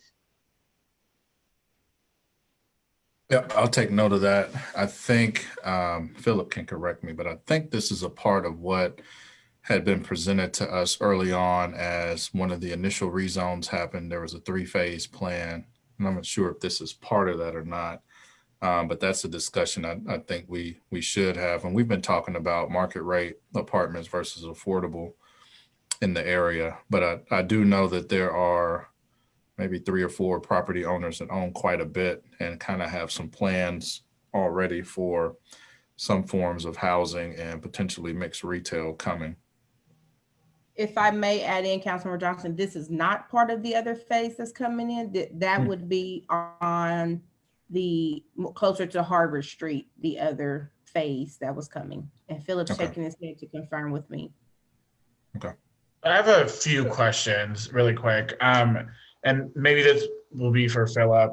In that section itself, how many of those, like, if I know this space very well because a lot of our fraternities live there. But on this section itself, are there actually any residential homes there? Because I know that I know like one of our fraternities there, crap ton of parking and then apartments. Are there any actual like residential, like single home families there? Could I help you clarify, Gabe, and say north of 16th? Are you talking about between like 16th and 17th Street? And yeah, so I'm talking about like that block where that big parking all the way down to 16th Street. So that section right there. Okay. So right across the street to the east, right on 16th and Vassar, that go down, there you go. That's a single family house. But everything else in that block on Vassar to the north to WSU is all apartments or maybe a fraternity or sorority house. As the agent mentioned, the property just north of the subject property, that's a 3-story apartment building. Then you have the sea of parking. On Fairmount, you have at 16th and Fairmount, you have a historic Fairmount apartment complex. To the north of that's a frat house. To the north of that, they said that they own those and they're pretty sure that those single family homes are gone. And then to the north of that looks like it's a multi-family dwelling unit of some kind. I don't know how many stories it is, or if it's just a single story with like 4 or 5. So at least between like, the immediate block, this is definitely not out of character. You can see as you go a little bit further east on Yale and then Harvard, there might be some more homes intact. The ones on Yale, they're elongated. That tells me that there's probably like 4 to 6 units in there, and they just have the doors facing the sides of the properties versus the front.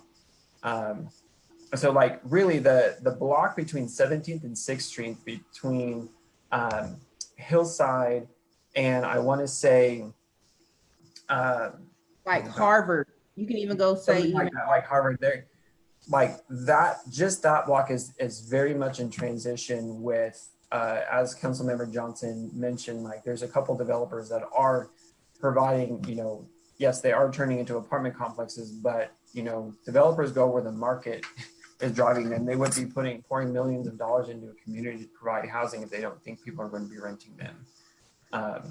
So we as a planning staff, like when I specifically worked on a case further to the east earlier this year, and there was a version of it last year as well, where we pretty much drew a line that said, I think it's Fountain. Pretty much once you get to like Fountain and to the east and to the south of 16th Street, that's when you start getting to a much more stable, established single-family neighborhood that's still existing. Pretty much everything west of Fountain is part of this area of transition where it is turning much more multifamily, and has been, where you have like an occasional house here and there kind of left over.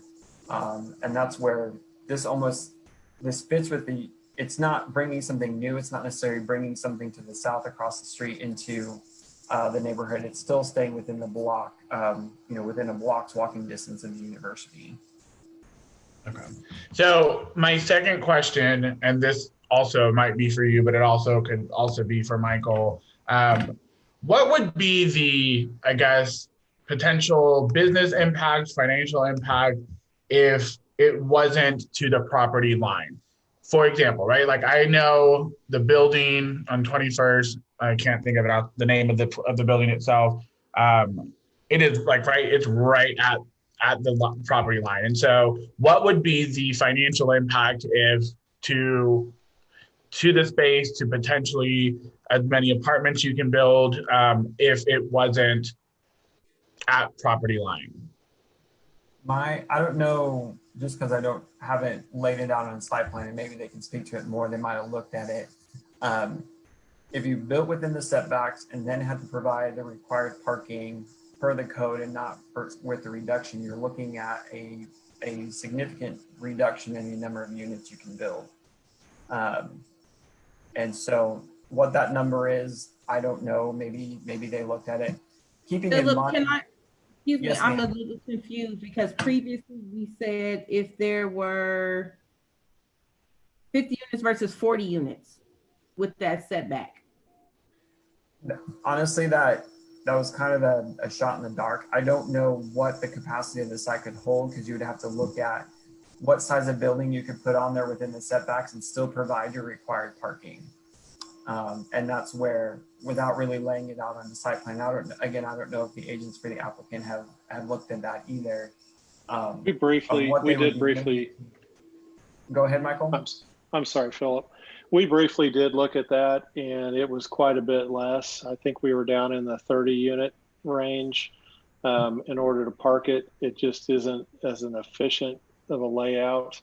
And it puts all the parking out closer to the street, which would, we've ended up with some green space around the perimeter. While we're still doing a zero lot line, we still have, for the most of the perimeter of the building, we have at least a 3-foot planter bed between the building and the property line, or between that and the sidewalk, which is right at the property line. So we will have plantings around the face of the building on the street sides.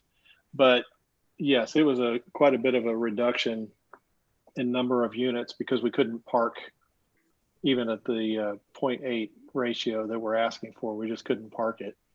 The point, and I'll throw back in on the 0.8, that's based on evidence that we're seeing in, we cited a major study that was done in the Boston area and most of its suburbs, and they were hitting 0.7 on the money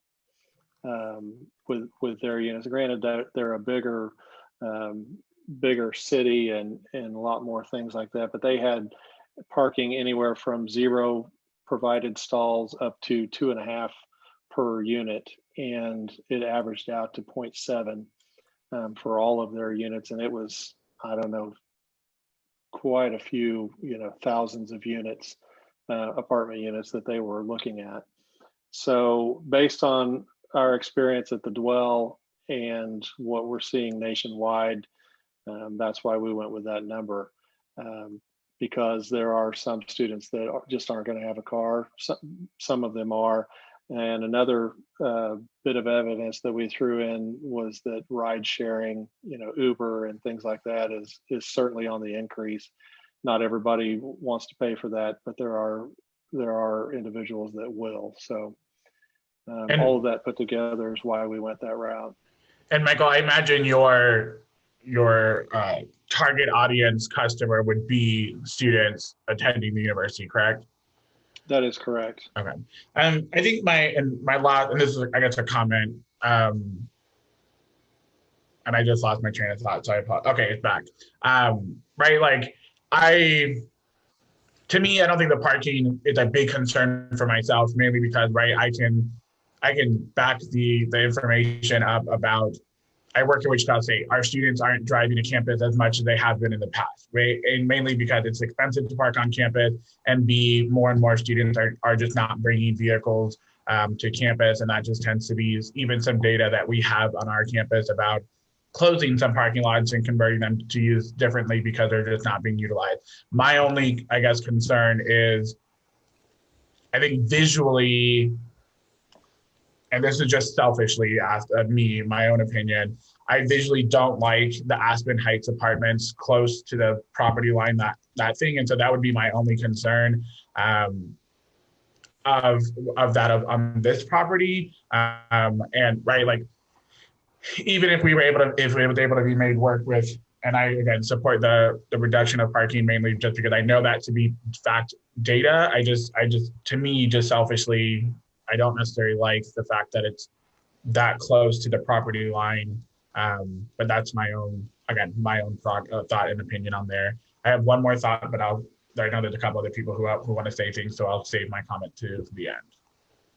Mr. Cathcart, DAB member Danielle Johnson typed a good question that follows up with what you were answering to Gabrielle on, which is, is this property going to be fully, I know you're targeting students, but is it restricted to just students, or can any member of the public rent at these apartments?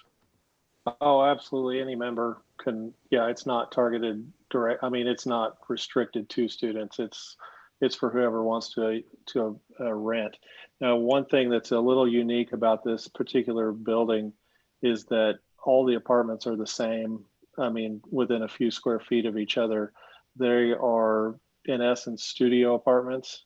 So they're, somewhat of a division between the bedroom and the living room, but they're open to each other. So these are all 50 studio apartments, which also helps with our parking.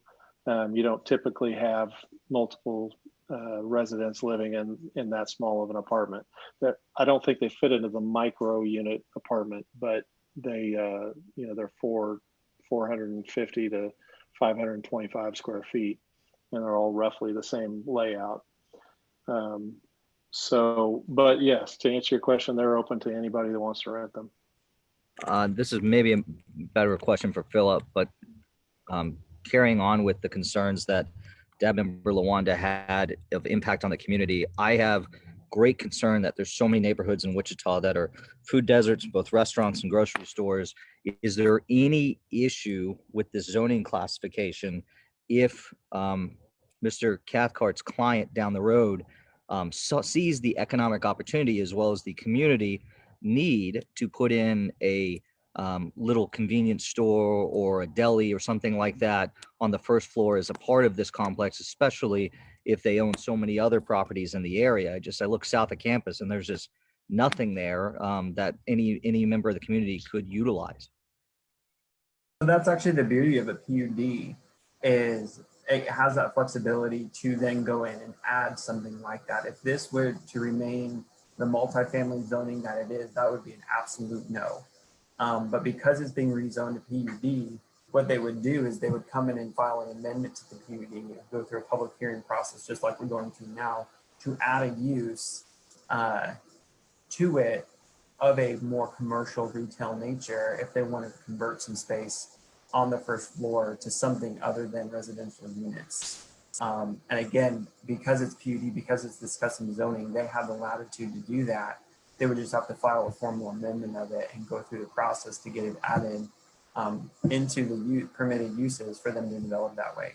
Again, if it were to remain how it's currently zoned, which is multifamily, all you're going to get is an apartment complex, and there's absolutely no other thing to do unless they choose to rezone it in the future. But the way this one's being developed, it provides a whole lot more flexibility. I have one more comment or question. Since the owner is buying up a lot of that property over there and building apartment complexes, is there any thought processes to making some of the apartments low income or super affordable, maybe making, designating a certain amount, since they have the one unit, and then this block, I'm sure it's going to be all apartments at some point in time too. So this is pretty much for the owner. Is there any consideration to making some of those apartments a little bit more affordable to maybe people that are being displaced? Go ahead, Michael. They have, Philip, you probably know as much as I do, because I'm sure you've been in conversations with them. They've shared a little bit with me about some of their plans.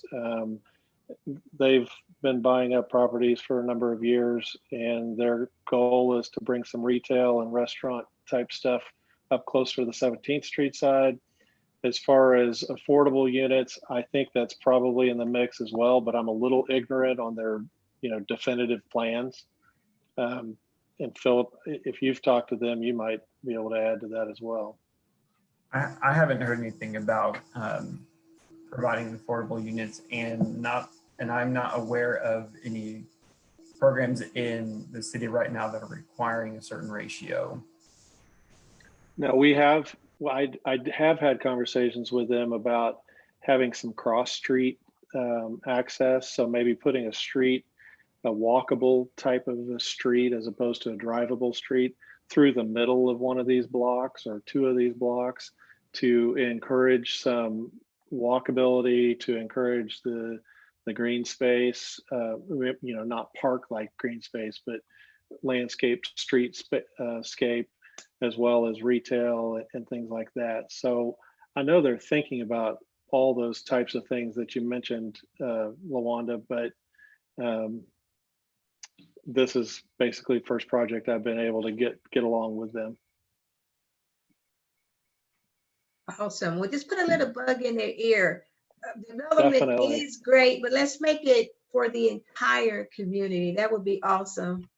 Sure, understandable. Thank you. Well, You do bet. you know if the other apartment complex that they have just to the north that has, I think, 21 units, do you know why there was, or if there was an intention of the big jump from having a complex of 20, now they want 50? They purchased that complex. It was built a number of years ago. They did not build that. It is made up of 1-bedroom and 2-bedroom units. And so really they just purchased it and they own it. So really there wasn't anything that they did, made any decisions they made about it. We've talked a whole lot about this particular project, and a whole lot more than I would have expected for a project, or for at least a parcel that currently doesn't actually have anything on it. I have not understood any of the comments or discussion we've actually had about displacement about here, and all the conversation we've actually had about wanting to go ahead and have either more food opportunities and that type of stuff. Trying to go ahead and follow the city's plan to go ahead and bring more people into a location certainly makes that a viable prospect for anyone that's interested in actually putting in a small grocery store, additional restaurants, or that type of thing. You probably have to be from that community to really understand it, because there are no grocery stores coming so far. There is no retail so far, but let's stay positive and let's just hope it's coming. With new development and more people, that makes it possible. If Makes it possible. If you've got an makes it empty possible.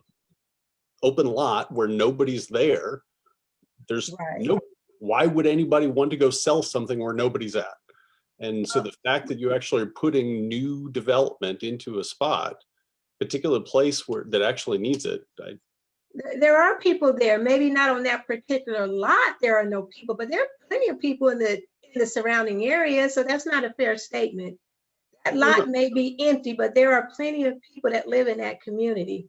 No, I know there are plenty of people that live in the community, but in the same way that downtown, for example, hasn't actually had enough people to go ahead and make it interesting enough to go ahead and put in a grocery store there. Oh, they're fighting for a grocery store downtown. Oh, they're fighting for one. I think it'd be great, but the more and more people that actually get down there, the more and more likely it's going to go ahead and happen. And similarly here.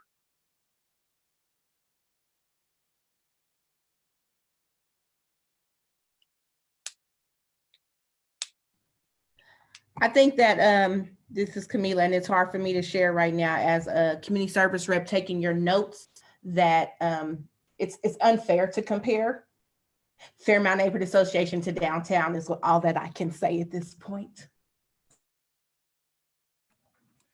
I guess I try to stay out of this during that most of the time because this is you all's opportunity to discuss, but there are concerns in Fairmount that all of the development, and this is just one piece, but between the property owners I'm aware of, there are, I think, 420 plus properties owned by maybe 5 people looking to develop, and many in the Fairmount neighborhood that at least said to me were concerned about this type of development potentially going even past south of 16th Street and displacing them to create a developed, I don't know, New Market Square type for the university. So that's where the concerns are about development and potential displacement, because there have been people displaced, maybe not by this project, but by some other projects. And that's where some of this is coming from.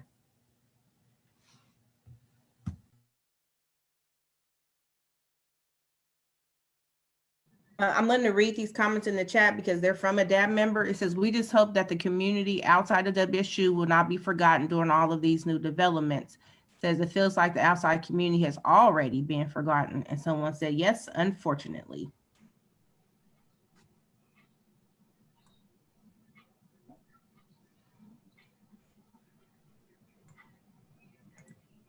So you have a case in front of you guys. So anyone as a DAB member can bring up discussion, ask more questions, or make a motion. I'm going to try this, and I don't know if this is going to work, but I'm going to try it. I just can't get past the on the property line thing. And so part of me understands, and I don't live in this community, but I also, I work in this community, and and this is the thing that I hear every single day from my students who live there versus the engagement opportunities that I get to have with the neighborhood association. And I can understand the points, Luana, that you are bringing up because, I want to be positive, and I'm trying to manifest some positive energy about development in this area. But I can already see, especially with the new apartment that is being built right in front of campus that I've never seen before, except now I see a wooden structure being built there. And there used to be a house there, and I know that house is now gone because we're building this new apartment, which is, I don't understand why, but it's there. And I can see the potential of this goes up, what else is going to come down in order to continue to go up? And I also understand Aaron's point of it's an empty lot right now. And I can totally see that. And kind of to point Philip was making, we can't make people develop there, right? The development can't happen. And I think it's great that development is happening. And I think it's good to hear the comment that Michael made of being willing to work with the owners and to take those things into consideration. So ultimately, I guess at this point, I think I'm supportive of the building. I think I'm just the one thing. So I'm going to try and make a motion, and hopefully, I don't know, so I'm going to need some help with some numbers here. So looking at the staff recommendation, I am willing to accept all of it except for general provision number 3 of the minimum setbacks. I don't know what the city's minimum requirement is on a project potentially like this. And so I guess before I make that, Philip, does the city have a minimum setback requirement that would be required in a project like this? So in a PUD, everything becomes custom. And so for a PUD, there is no minimum, it just gets to be set. As an example, its current zoning classification, which is B multifamily, I believe the front setback is. Philip, your volume is coming in and out real quick.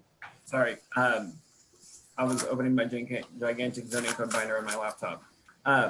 So can you, so from what I heard, you were trying to explain, you said the PUD, the setback is negotiable in the PUD? Yeah, there's no minimum set in a PUD because it is a custom zoning classification.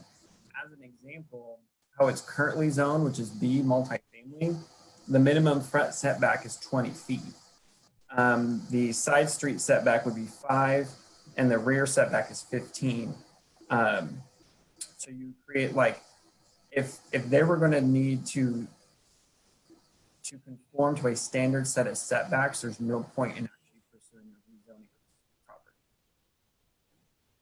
The purpose of them going to a PUD is so that they have the customization in order to actually maximize the ability to construct this. Because even with 40 spaces with a 0 setback line, if there could be the ability to just minimize the number of apartments on there. I know that's not what they want, but you start throwing in setbacks and then you start realizing that you might as well just not even rezone it. I don't know if that's helpful or not, but the PUD does not have a minimum setback because it is a custom zoning classification. So can you say those numbers one more time, the 20 feet and what that was again? If it was to be developed as currently zoned, the front setback is 20, the rear setback is 15, and the side setbacks are 5. So looking at, and Camilla, can you go back to the satellite view of it? Because I want to make sure that I don't sound like an idiot when I say this number. Okay, so the 16th Street versus the Vassar Street, when you say the front, side, and rear, what does that mean on this property? And I'm sorry if that's a dumb question. Oh, that's a perfectly normal question.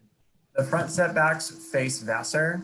The side setback is on 16th Street. Okay. So you'd be 20 feet off of Vassar, 10 feet off of the rear property line, which abuts the other two, the frat house and the apartment building. And it'd be 5 feet off the north and 5 feet off the south. Okay.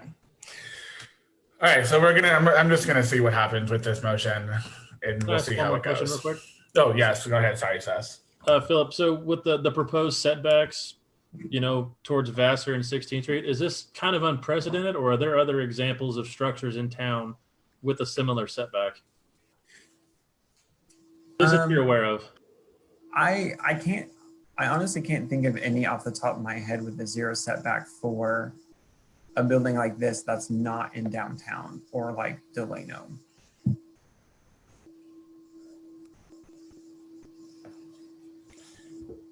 So my motion is this. I'm going to move to approve amending and I don't know if I can do this. Can I actually do this? Make a motion, like an amendment to whatever. Yeah. Okay. Then yes. Create what you want to say, and then if you get a second, you can discuss what you said. Okay, good. Then I want to move to approve with amendment to the general provisions 3, adding a 5-foot setback on the 16th Street and a 5 to 10 foot setback on the Vassar Street side. The other two sides, I think if you want to put it right up to the property line, I think it's fine. I'm primarily just concerned with the 16th Street side and the Vassar side. So that is my motion. Can we clarify on the Vassar Street? Let's not make it 5 to 10. A range, yeah. So I'm gonna try with 5. I'm gonna try and get the minimum and see how it goes. So a 5 on the 16th and a 5 on the Vassar. That is my motion. Second. Is there any further discussion? Can I add to this on the setbacks? If that's the case, if we were to move it back further, excuse me, I just want to say that this is Michael, the agent, speaking for those who don't know whose voice this is. I apologize. That's correct. If we were to do that, we will definitely, we can't park it because there's not enough, we'll lose parking, and we will also lose, it'd be 6 units on the west side of the west side of the building. But I think our parking would be reduced even more than the 0.8. That's how tight we are on the project. And this, we looked at multiple layouts, and this is the most efficient. We do, like I said, while we're requesting the 0 lot line, the only thing that reaches that 0 lot or the property line is a canopy over the front entrance. The rest of the building is set back 3 feet on Vassar, and it's set back, Well, there's a portion of the building that is on the property line, but we've got some grass area from there to the sidewalk. And then about 2/3 of the south side, 16th Street, has at least 5 feet to 6 or 8 feet of grass area. So instead of Currently. So instead of having 50 units, you'd have about 46 units. No, we'd be down to 44, I believe. I'd have to relay out the building, and we might have to take out 4 units on each floor to make that happen, to push it back any further, because we have a stair at the end. And then to your comment about, putting it on the back property lines as a 0 lot line, we can't really do that because that becomes a fire hazard when we get too close to other buildings. Yeah. So those rear setbacks are pretty important. So then to me, I'm sorry, Michael, go ahead. Another issue to consider is we can pave, we can put parking over and paving over setbacks, but we can't put buildings over setbacks. And so we would end up parking all the way to the property line if we were to move the building to the back. And if we moved it to the back, we'd have at least a 20-foot, we'd want at least a 10-foot setback, maybe even 20, because we'll need windows out of each of the units. It becomes pretty complicated is what I'm trying to say.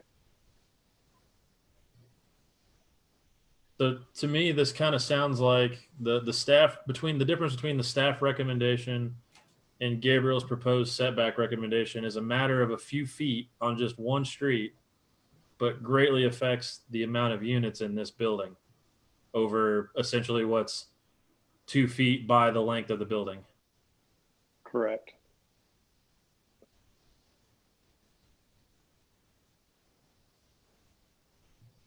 But the setback would be more aesthetically appealing to the community.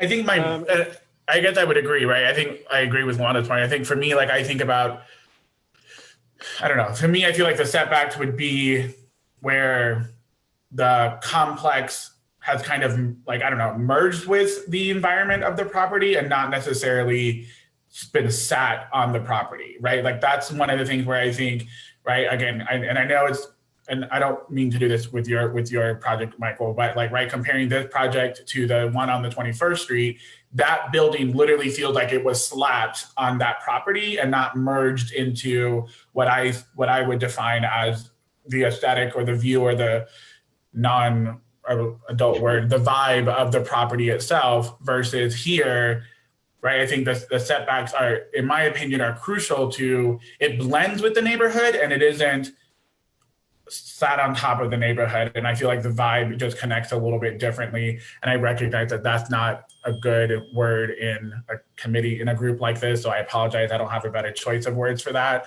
But that's kind of how I look and see it, is that I feel like it blends it versus it's just thrown there. And not to say that that's at all going to happen, but I just think that that's a kind of the perspective of why I'm trying to look at the setbacks. That, right, I recognize there's going to be a financial impact with the owners, but I also think long-term, hopefully then that builds a much stronger bond between the neighborhood in which that complex exists in. This is Kirk Miller. Hi, this is Kirk Miller, KE Miller Engineering. We might be able to work a deal with the city where we move the sidewalk a little bit closer to the curb, so you have some green space in there. Even though the building would be sitting on the setback line, if we were to move the sidewalks, like on Vassar, move it a little bit to the east, pick up 2-3 feet there. Because you still have, from the building setback to the back of curb, you have 14.5 feet. You put a 4 or 5 foot sidewalk in there, you still got 9 foot of green space between the sidewalk and the curb. Yeah, let me throw in a little bit of a comment on perception here too. When we're talking about the property line, I'm showing on my plan, the major face of the building is just over 4 feet back from the property line. Then we have a 5 foot sidewalk. then we have about almost 10 feet of green space that has trees in it. So we're not going to be right up on the street. We're effectively 19 feet back from the street, except for our canopy over the entrance. But I'm talking about the building face. And that's in your design of your architectural design of the project, correct? That is correct. So I guess then my second, so I got another.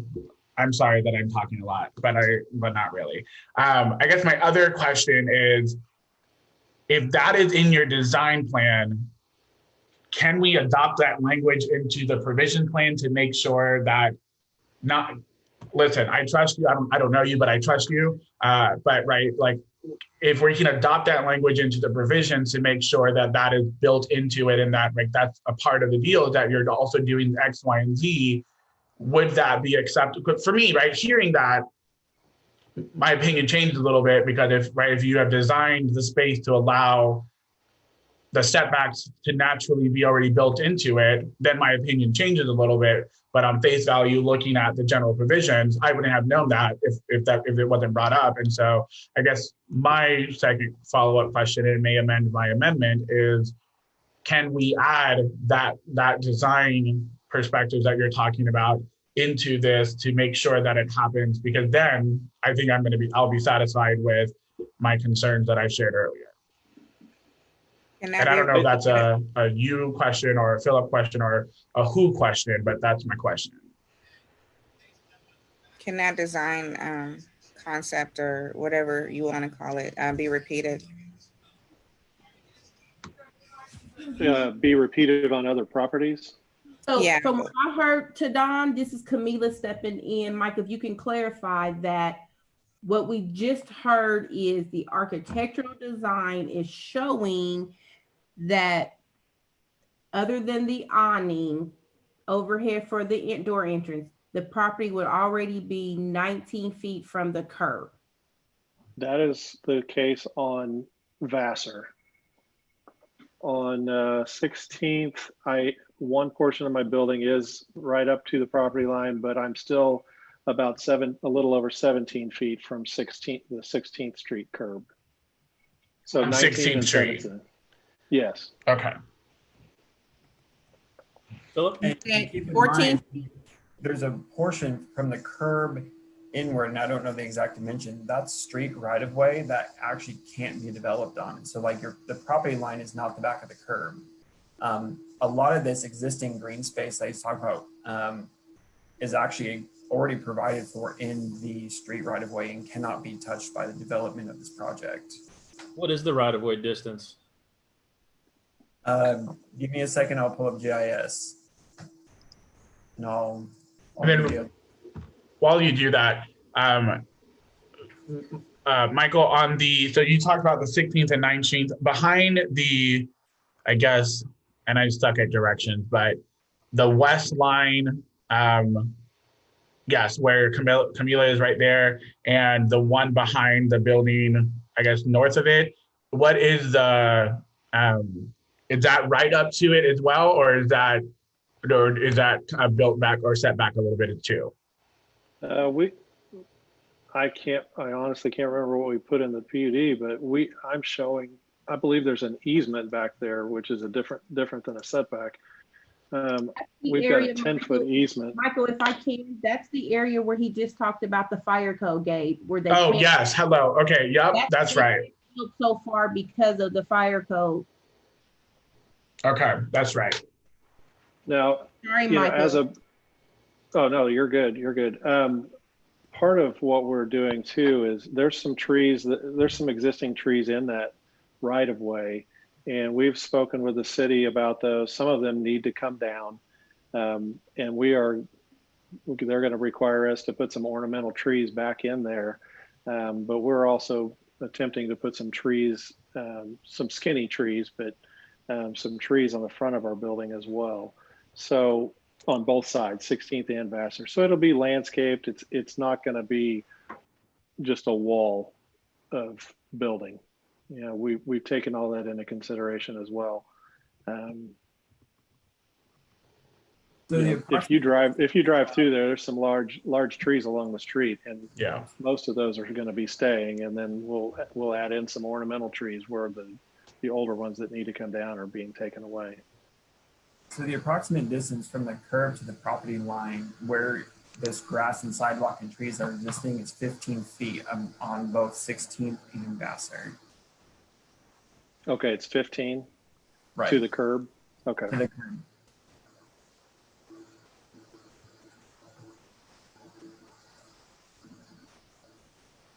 So I might amend my amendment. I hope that's okay, Aaron. I'm sorry, but I'm going to try this one again. And you So can remove it. So since there's still a first and a second on the floor, both of you could just pull back you just rescind your second. It would be so much easier for our notes. Rescind it. wonderful. Okay. So I'm still going to advocate for some built-in setbacks into the provision. I think hearing your architectural plan, whatever that feet distance is from the property line, I would like to see that in the general provision. I recognize that, I know that the Planning Commission still has to look at it after us, but I would like to advocate or make it, and I wrote the numbers down, but I don't think it made any sense. I would like to amend this again, the general provision to include whatever your architectural designs include with the 19 feet and the 17 feet. If it's already being built into the property, that's great. And that means it's been taken into account as you design the space. And so I would like to see that in the general provisions to ensure that with the PUD that we have the property line design built into it already. So that will be and I'm sorry, I don't have the numbers to give you, but that will be my motion to amend that to include those two numbers that you shared.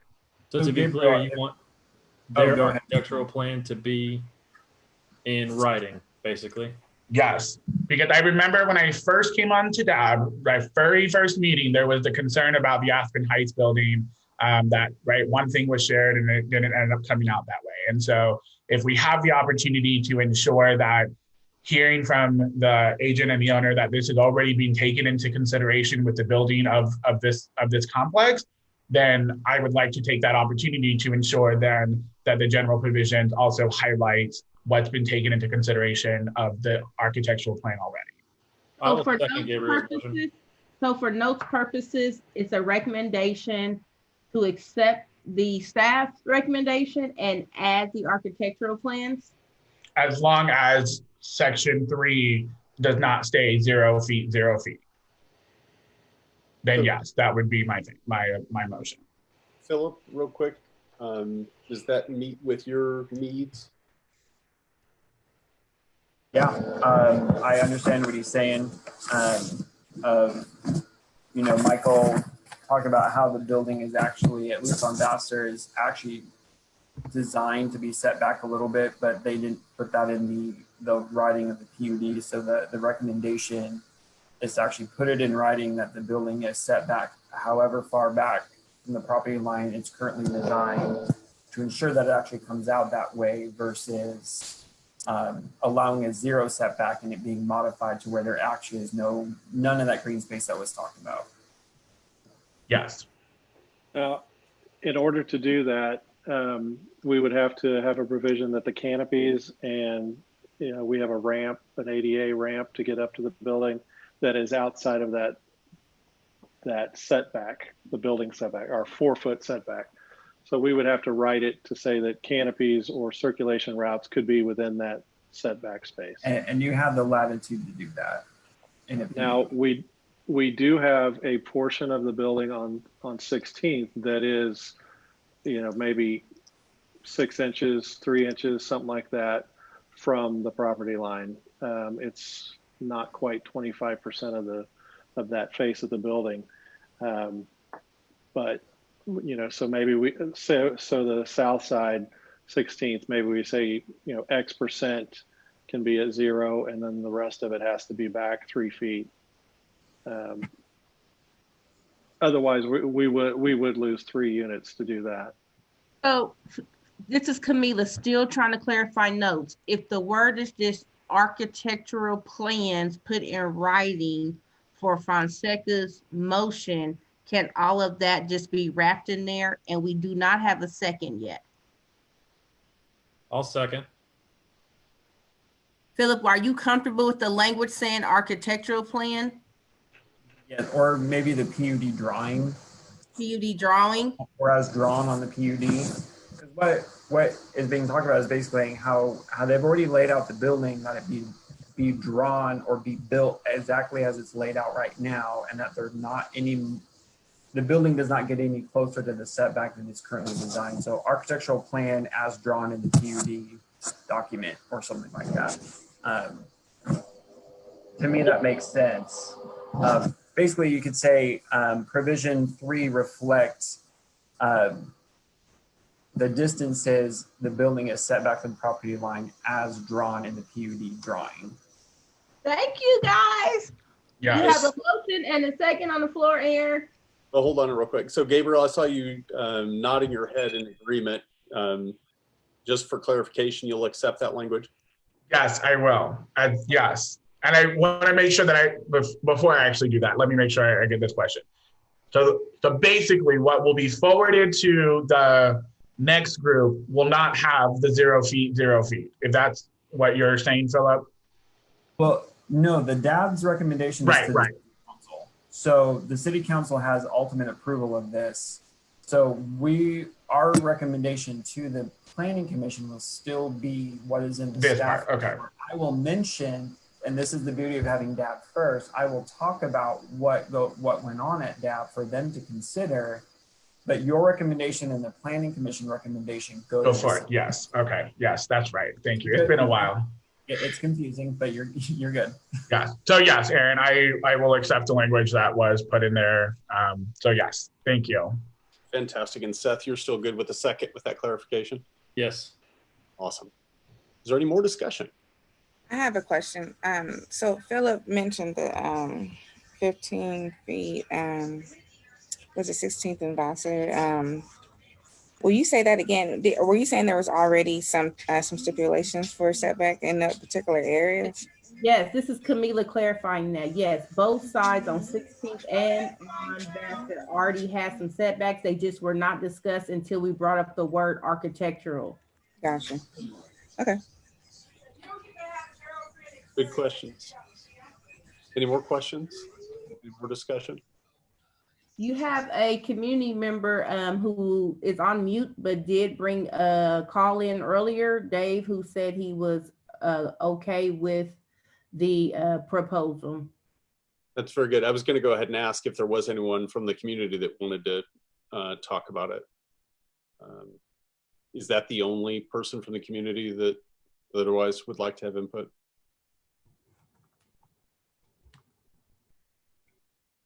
Okay.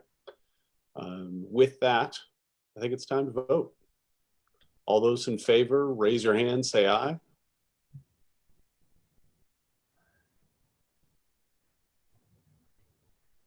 Camila, tell us when you're done counting. I have everyone agreed. So it ended up being unanimous? Did you say oppose? Hold on, my screen went away. All right, just for clarification. Lawanda, you would have to vote. Lawanda, you would have to vote in the chat or show your face. Let's go ahead and give the other opportunity. All those opposed, please raise your hand or indicate in chat. So Tex, I don't have your vote either, Tex. I'm opposed. Oppose?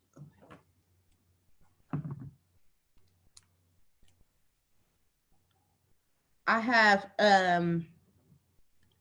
Jamie opposed, Tex opposed. Lawanda, I really did not see yours. I'm trying. You have to unmute. Opposed. Okay. So we have 3 opposed, 4 in favor, so it still passes. Okay. Right. Good conversation.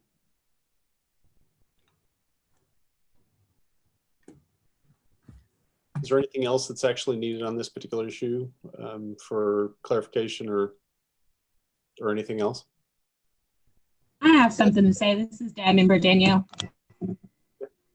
So I just want to know, I mean, is there going to be a stopping point with all the outside development or the WSU development and trying to drive the community that's already there out? I mean, when does it stop? You know, we're going to continue to hear the issues, you know, in these proposals, but how far is it going to go? Is it, you know, are we going to completely drive out the community as a whole, or, you know, when does it stop? So I'll take a stab at that. From the planning point of view, when it comes to guiding development or working through things like this, bear with me, I'm pulling up a program here. So I want to familiarize myself with the zoning of the surrounding area that's outside of this immediate block.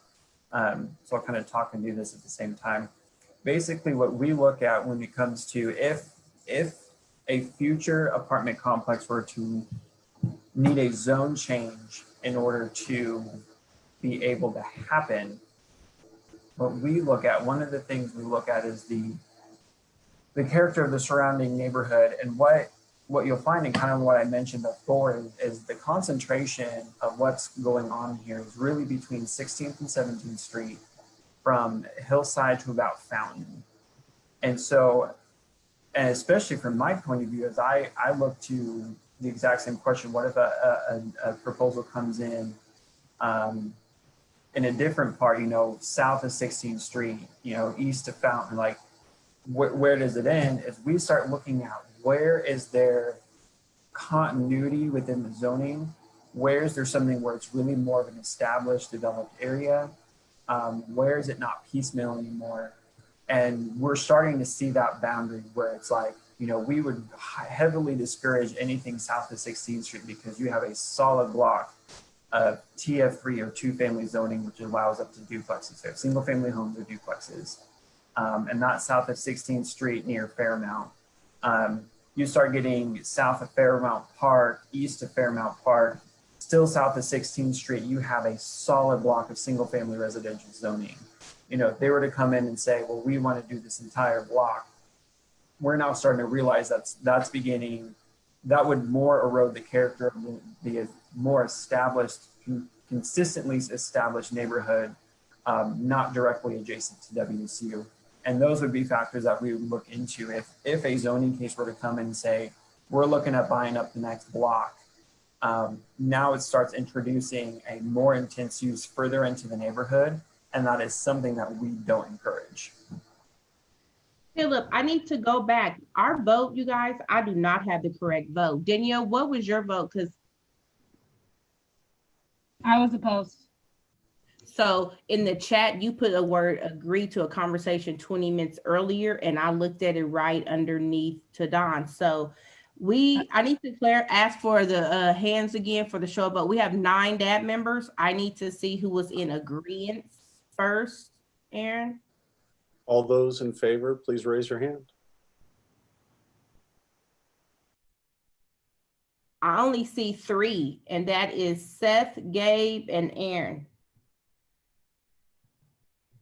And if you ask for...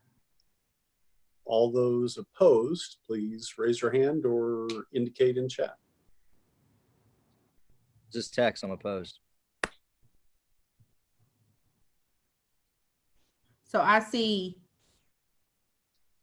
text opposed, Jamie opposed, Danielle opposed, Lawanda opposed, and Tadam.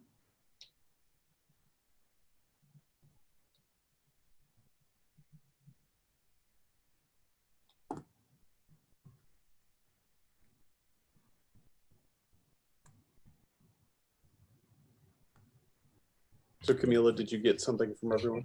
Hold on, Tadana's just unmuted. Oh, well, I had already voted. It says And that's, I'm asking, can you clarify what your vote was? I voted. It went out again, babe. Can you? I voted yes. Okay. So I have 4 in favor and 5 against, so that motion fails.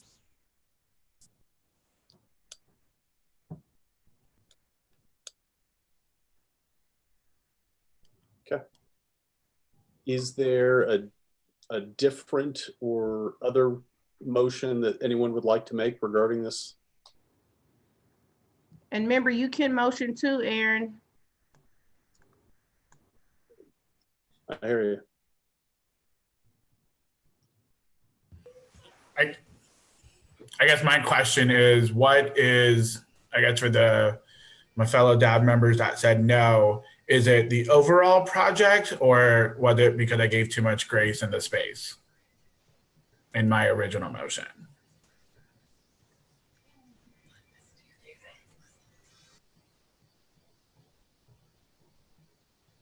LaWanda, do you want to start off? Just, I'm gonna go along with kind of what you said, Gabriel. I would just like to see it in writing first.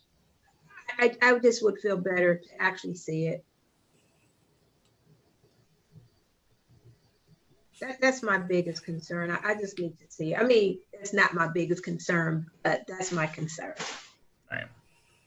Just from my clarification, when you say see it in writing, I think that was one of the things that I think Gabriel was trying to go ahead and do with put the drawing that's actually in the recommendation to make that part of the PUD. What more are you interested in seeing in writing? Right. What I think, what's his name? He said that he would state what we said, but I would prefer that it actually came to us already in written form. I think You're that talking about the point that Philip mentioned about taking it to the planning commission and then our perspective going to city council. Right. Yeah. It's already going to be 15 feet setback. But we, like I said, we didn't see it anywhere until we had a conversation. Right. And so I'm cool with that to a certain extent, but it's just not already there. It's implied, but it's not there. Is there any way to put in language that what's already implied? Does this plan help you guys see that it's there? I'm not trying to persuade. I'm showing you a picture. Oh, can you make it bigger? Yeah, make it Turn my bigger. camera off so I can get right up on the screen, okay? I'm gonna turn my camera up for 1 second. And I'm gonna ask Philip to help with this, showing this. Can you see? Camila, if you would help, I could share my screen. I've got it pulled up, and then I can use my cursor to describe what. I'd rather keep where I'm at. I'm barely hanging on to these 2 screens and 3 conversations. I got Nope, chat. you're good. You're good. So here's the corner of 16th. Right. Here's Vassar. So Philip, right- walk us through right here. Yep. So if you start right at the corner where her cursor's at, that's the street right of way. That's the 15 feet that I talked about that has to stay there because it's street right of way. They cannot, that's not part of their property. What? Between where I'm moving it? Yep. That's the street right of way. I can't see the cursor. I'm sorry. I can't see it. How about that? Can you see that highlight? Perfect. Perfect. So where that sidewalk is to the curb, that's the 15 feet of street right away. If you take the left line of the sidewalk on Vassar to where the building line is, that's that setback that Mr. Cathcart was talking about, where the left line on Vassar, the left line of the sidewalk is the property line. On 16th Street, the top line of the sidewalk is the property line, and you can see where the there's the only portion of the building that is actually on the property line is on 16th Street, right at the corner. That one little tiny unit right there on the corner is the only portion of the building that's actually on the property line, where her cursor is at and to the left. Everything else, as you can see, steps back a little bit, and then it even steps back further once you get to that driveway into the parking lot. And then the everything step going- back further is right here. I'm highlighting right here now. That's the step back further. So again, the only portion of the building that's actually on the property line is right there at the corner. everything along Vassar, as you see, there's about 4 to 5 feet, I think he said, going north, and then you get to the wheelchair ramp where it meets the property line. Again, that's the wheelchair ramp and the awning that he was talking about that they would be permitting in the setback. So actually the majority of the building is not developed to the property line as he's designed it.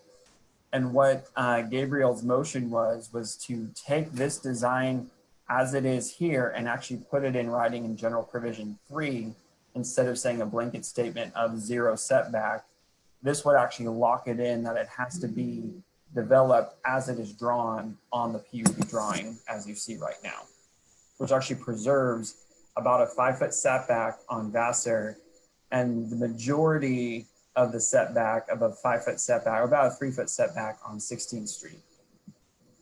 And to confirm, this is right. So without trying to go back to the 20 feet, the 5 feet, the 15 feet, this is already how it's designed.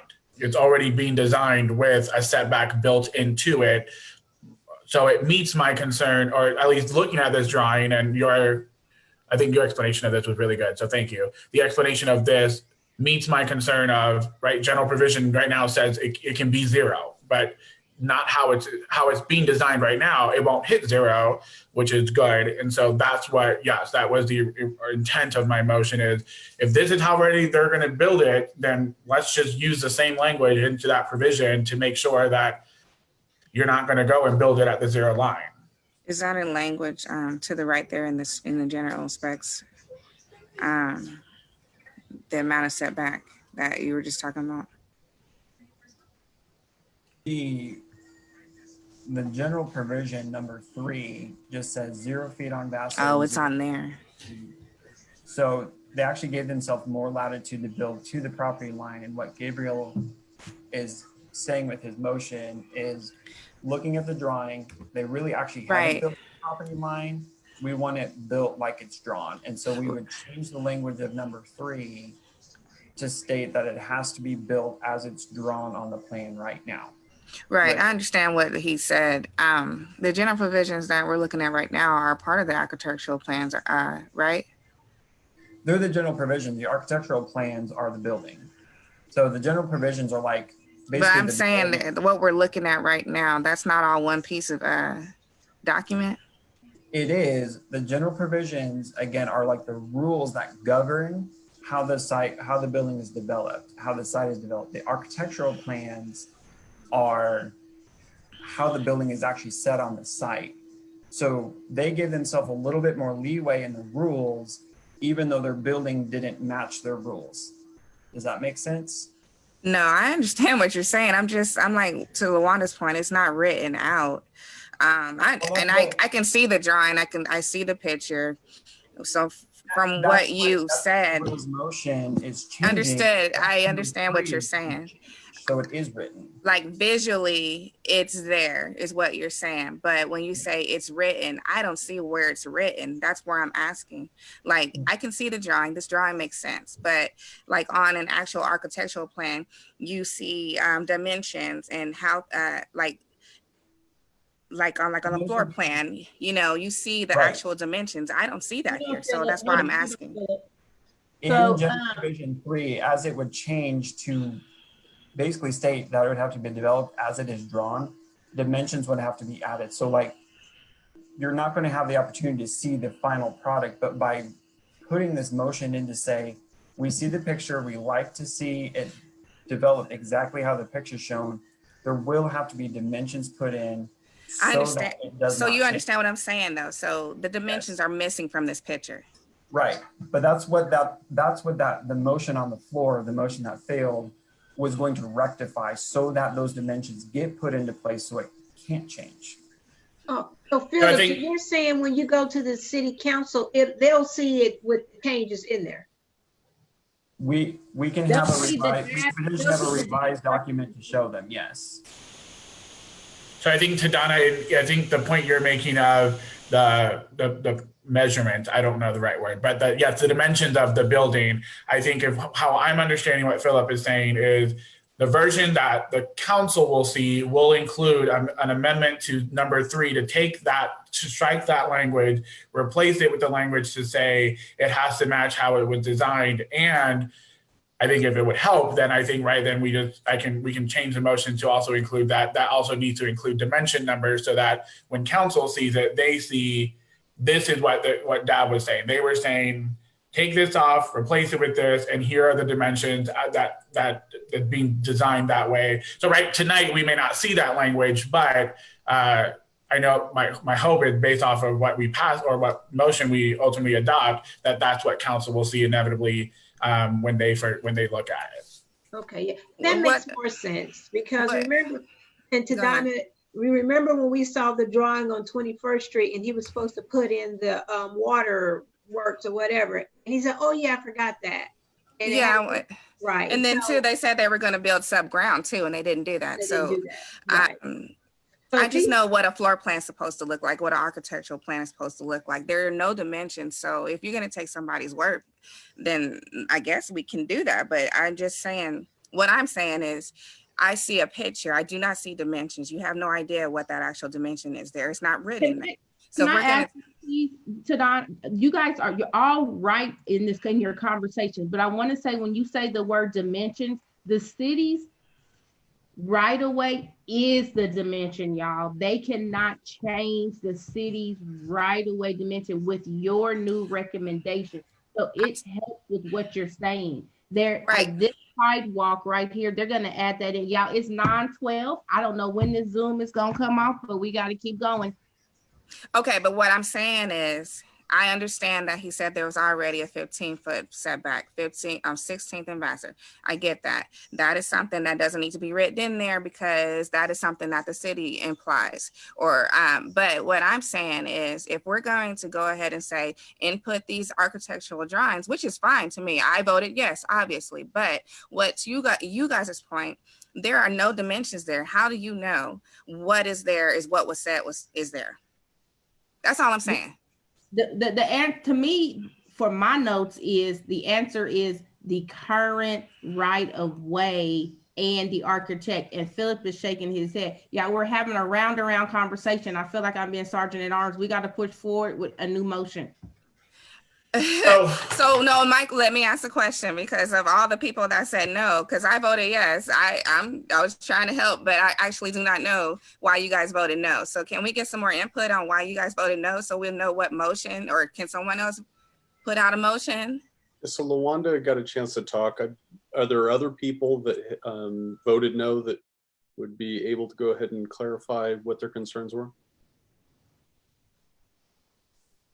Danielle said, I think she's cool with the rewording because it makes more, she said it makes more sense, but she can speak for herself. I'm sorry.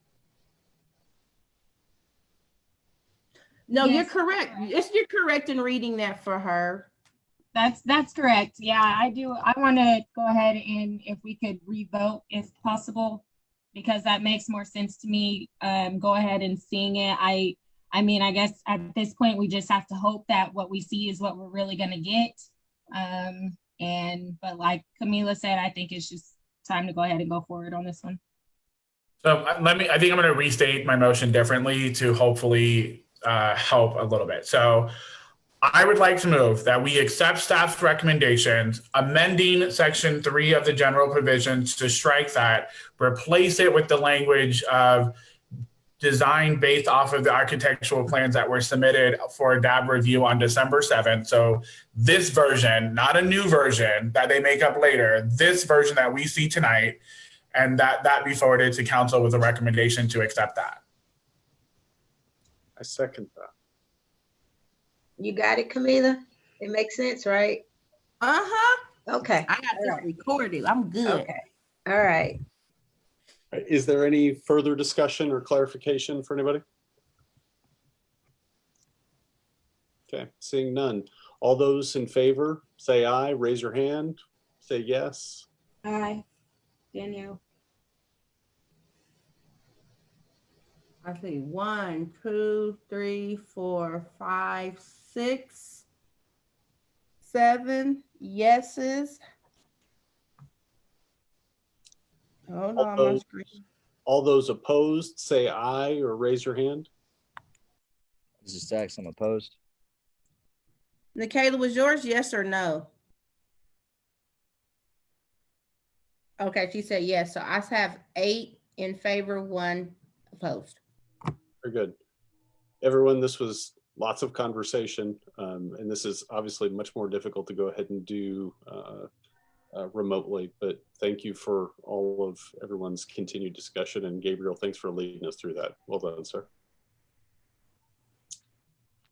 Any other clarification needed on this for staff or anyone else? Camila, you good? I'm good. Fantastic. I've lost track of what the next item is. This was the last item that I recall that was actually You on have updates, and in updates on the agenda, you have the Grants Review Committee nomination. Well done. Good deal. So let's see, who got a chance to go ahead and do the grants review most recently? Lawanda. LaWanda, will you go ahead and give us kind of a quick rundown of what it is, and then give us a quick sell to see whether or not we can get someone else interested to be a volunteer? Or you guys can vote for me again. You know, I'm up for the job again. It's actually a good experience. It's the what's the acronym? CDBG. CDBG. Right. And a lot of different organizations put in their bid for the fundings, and then the committee kind of went through it, you know, seeing what they asked for and looking at the justifications, and then made allocations based on the justifications that made the most sense. Last year, they realized a lot of the organizations they were giving money to, they didn't really bring results. And so they were going to put stipulations on it this time that you got to bring us back some results. And so I thought that's a good thing for them to be doing. And so, yeah, I would like to see the results, but yeah, it's a great opportunity to see what grants are out there, what the city is funding. I think, so yeah, it's a great experience. I think we met like 3 times. It was 2 times you meet with all the different organizations, and that last meeting is when you make your recommendations. I would echo LaWanda's suggestion that it's a great opportunity. I know that Councilman's got a chance to do it. I don't remember whether or not other people on the DAB right now have got a chance to do it, but yes, definitely a good opportunity. Councilman, did you want to go ahead and say anything specific about this? No, just that it's a really good experience. District Advisory Board historically, at least when I was on the District Advisory Board, tried to rotate every year. If no one was interested, the person the year before, if they were interested, they vote on it. If multiple people were interested, then that's up to you all to vote on for who will go represent District 1 on that. But LaWanda had a great experience. I know I did. I know you did as well, Aaron. Learn quite a bit. You see where the funding is, and you have an opportunity to, as LaWanda said, really question what those results are. And that was something that I did as well. And I think it made the programs better because you had certain metrics that you wanted to see met. So I just think, you know, LaWanda just threw her name in the hat, but if anyone else is in there, then you all definitely have a conversation and see about voting on who's going to represent. And really, if somebody else wants to, it's cool. I would just say, just make sure you ask questions. Don't just walk in there and just sit there. Ask questions, because like last year, Mr. Alberta got passed over a couple of times, and then just asking the right questions made the grant committee say, oh, and then he got funded. So just be involved. Very good. All right, so trying to go ahead and stick with past practice of seeing whether or not there's at least someone new that's interested. Anyone that is interested that's new or hasn't done it before, raise your hand or say something. I'd be happy to. I see at least 2 that are interested. Is there another, or is it down to just the 2? For those who cannot see, the hands that went up were Gabriel Fonseca and Nikayla Pike. Very good. Just to make sure those are the only 2.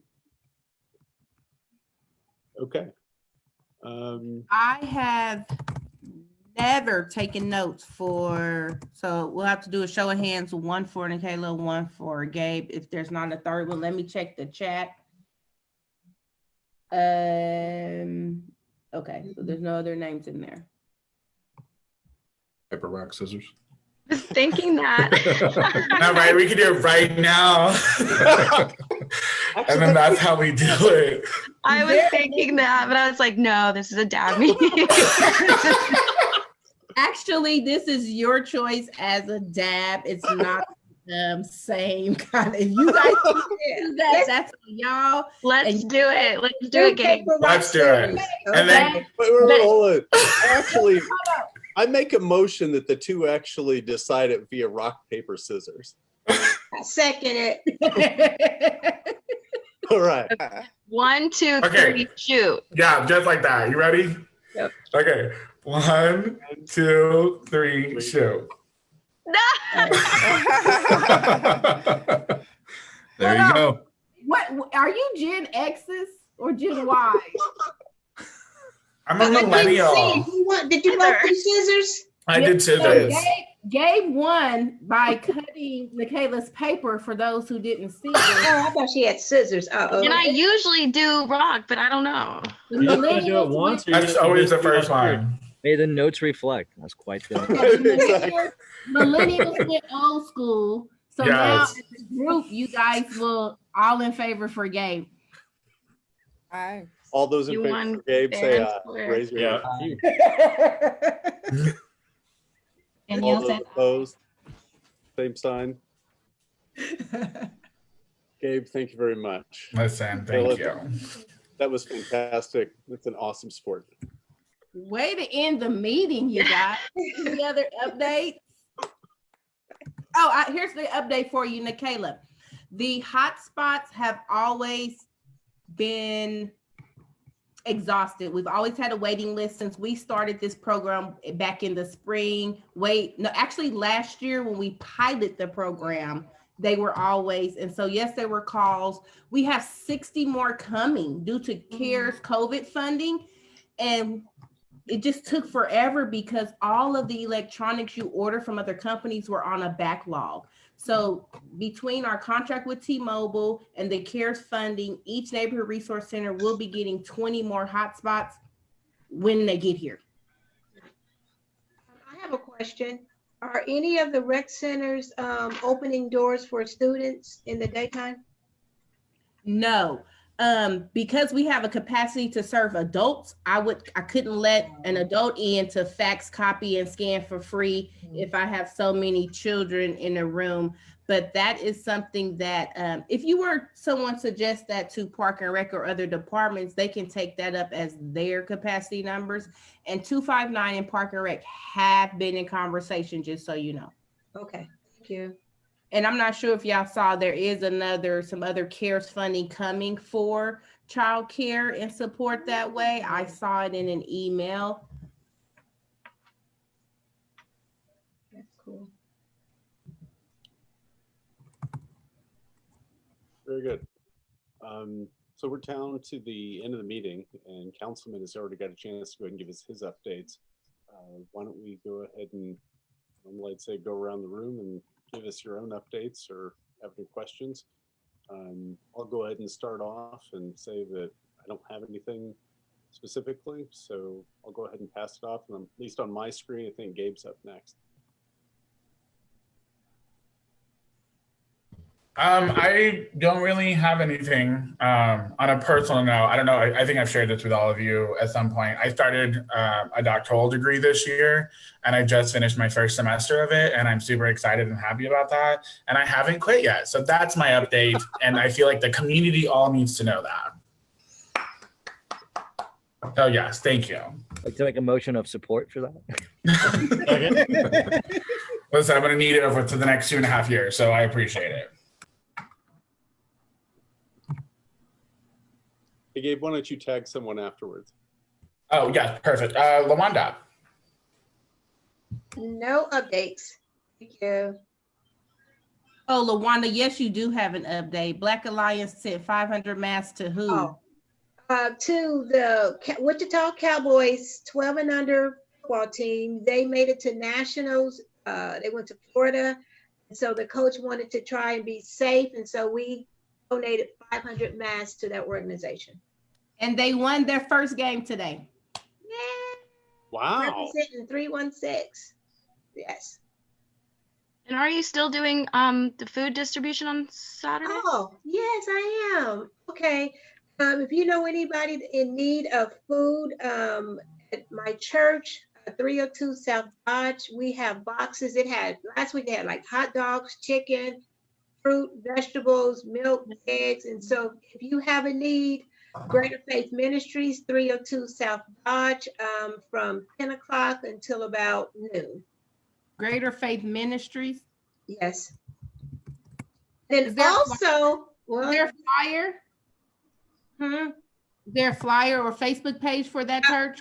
I'll get it to you. But the Black Alliance is also doing food distributions. And if you need food, you can go to the Black Alliance page and just message somebody that you need help. All we need is your address and your name, because we just have to keep records. Not that we're giving your name and stuff to anybody, but we just have to keep records for the funding that we're spending. And so the next 2 weeks, next two Thursdays, I believe, if you need help with that as well, go to the Black Alliance webpage, Facebook page, and just shoot somebody a message and we'll get you on the list. So 2 different resources if you need help with food. And we know with kids being home all day now, everybody needs a little help. Thank you, Nikayla and Camila.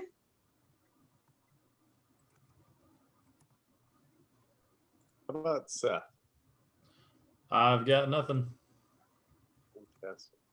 Nikayla? Nothing. Jamie? No updates. Donna?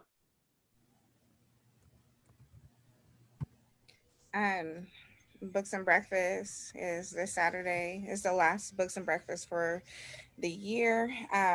This Saturday, the 12th at St. Paul AME from 10 to 11:30. We serve hot meal to anyone that drives up. Also give a box of food, a bag of food, and then you're able to grab a book on your way to go. Thanks. Just want to thank Santa Claus and Mrs. Claus for gracing Wichita with their wondrous presence at our Christmas tree lighting, and also shout out to the Wagon Masters and Honore Versus Foundation working with the police department. They put together 150 meal kits for Thanksgiving, smoking 100 turkeys. So great to see that tradition continuing and that community engagement continuing. Yeah, Wagon Masters and who else? Honore Versus Foundation working with the police department. Their annual turkey smoking, and they did 150 meals distributed in the community for those in need on Thanksgiving. That's awesome. Did I miss anybody? Forgive me. Danielle, no updates. Very good. I have one to share. Most of you live in a different neighborhood association. We have a church, East Heights United Methodist, that will be providing 100 hot meals on Saturday, but the 15th, if I have that date correct. And the 19th, I had her on the 19th. Each neighborhood association was emailed and asked to nominate a family. So if that family of 4, they would go pick up 4 individually packed hot meals. Some of you live in a neighborhood that hasn't responded. So if you here unto dad members, if you know one family with at least a family size member of 4 or under, we would like to take your nomination for a family. I have 100 meals that I need to create a roster for. So please text me, inbox me, email me. The family needs to say, yes, we'll go get it, or you can go get it and give it to them too. I'll email you guys tomorrow. Awesome. Camila, thanks for recording. All right. So if that's the last of the comments and conversations? There's one more motion. January through March meeting is planned to be all virtual again like this. So pray for ourselves that we can make it through January through March in this format. Can make a motion to close the meeting now. Second. Neil Fonseca. All those in favor say aye. Raise your hand. Aye. Aye. All those opposed, same side. You can stay on here by yourself. Everyone have a great evening. All right. See y'all later. Bye, everyone.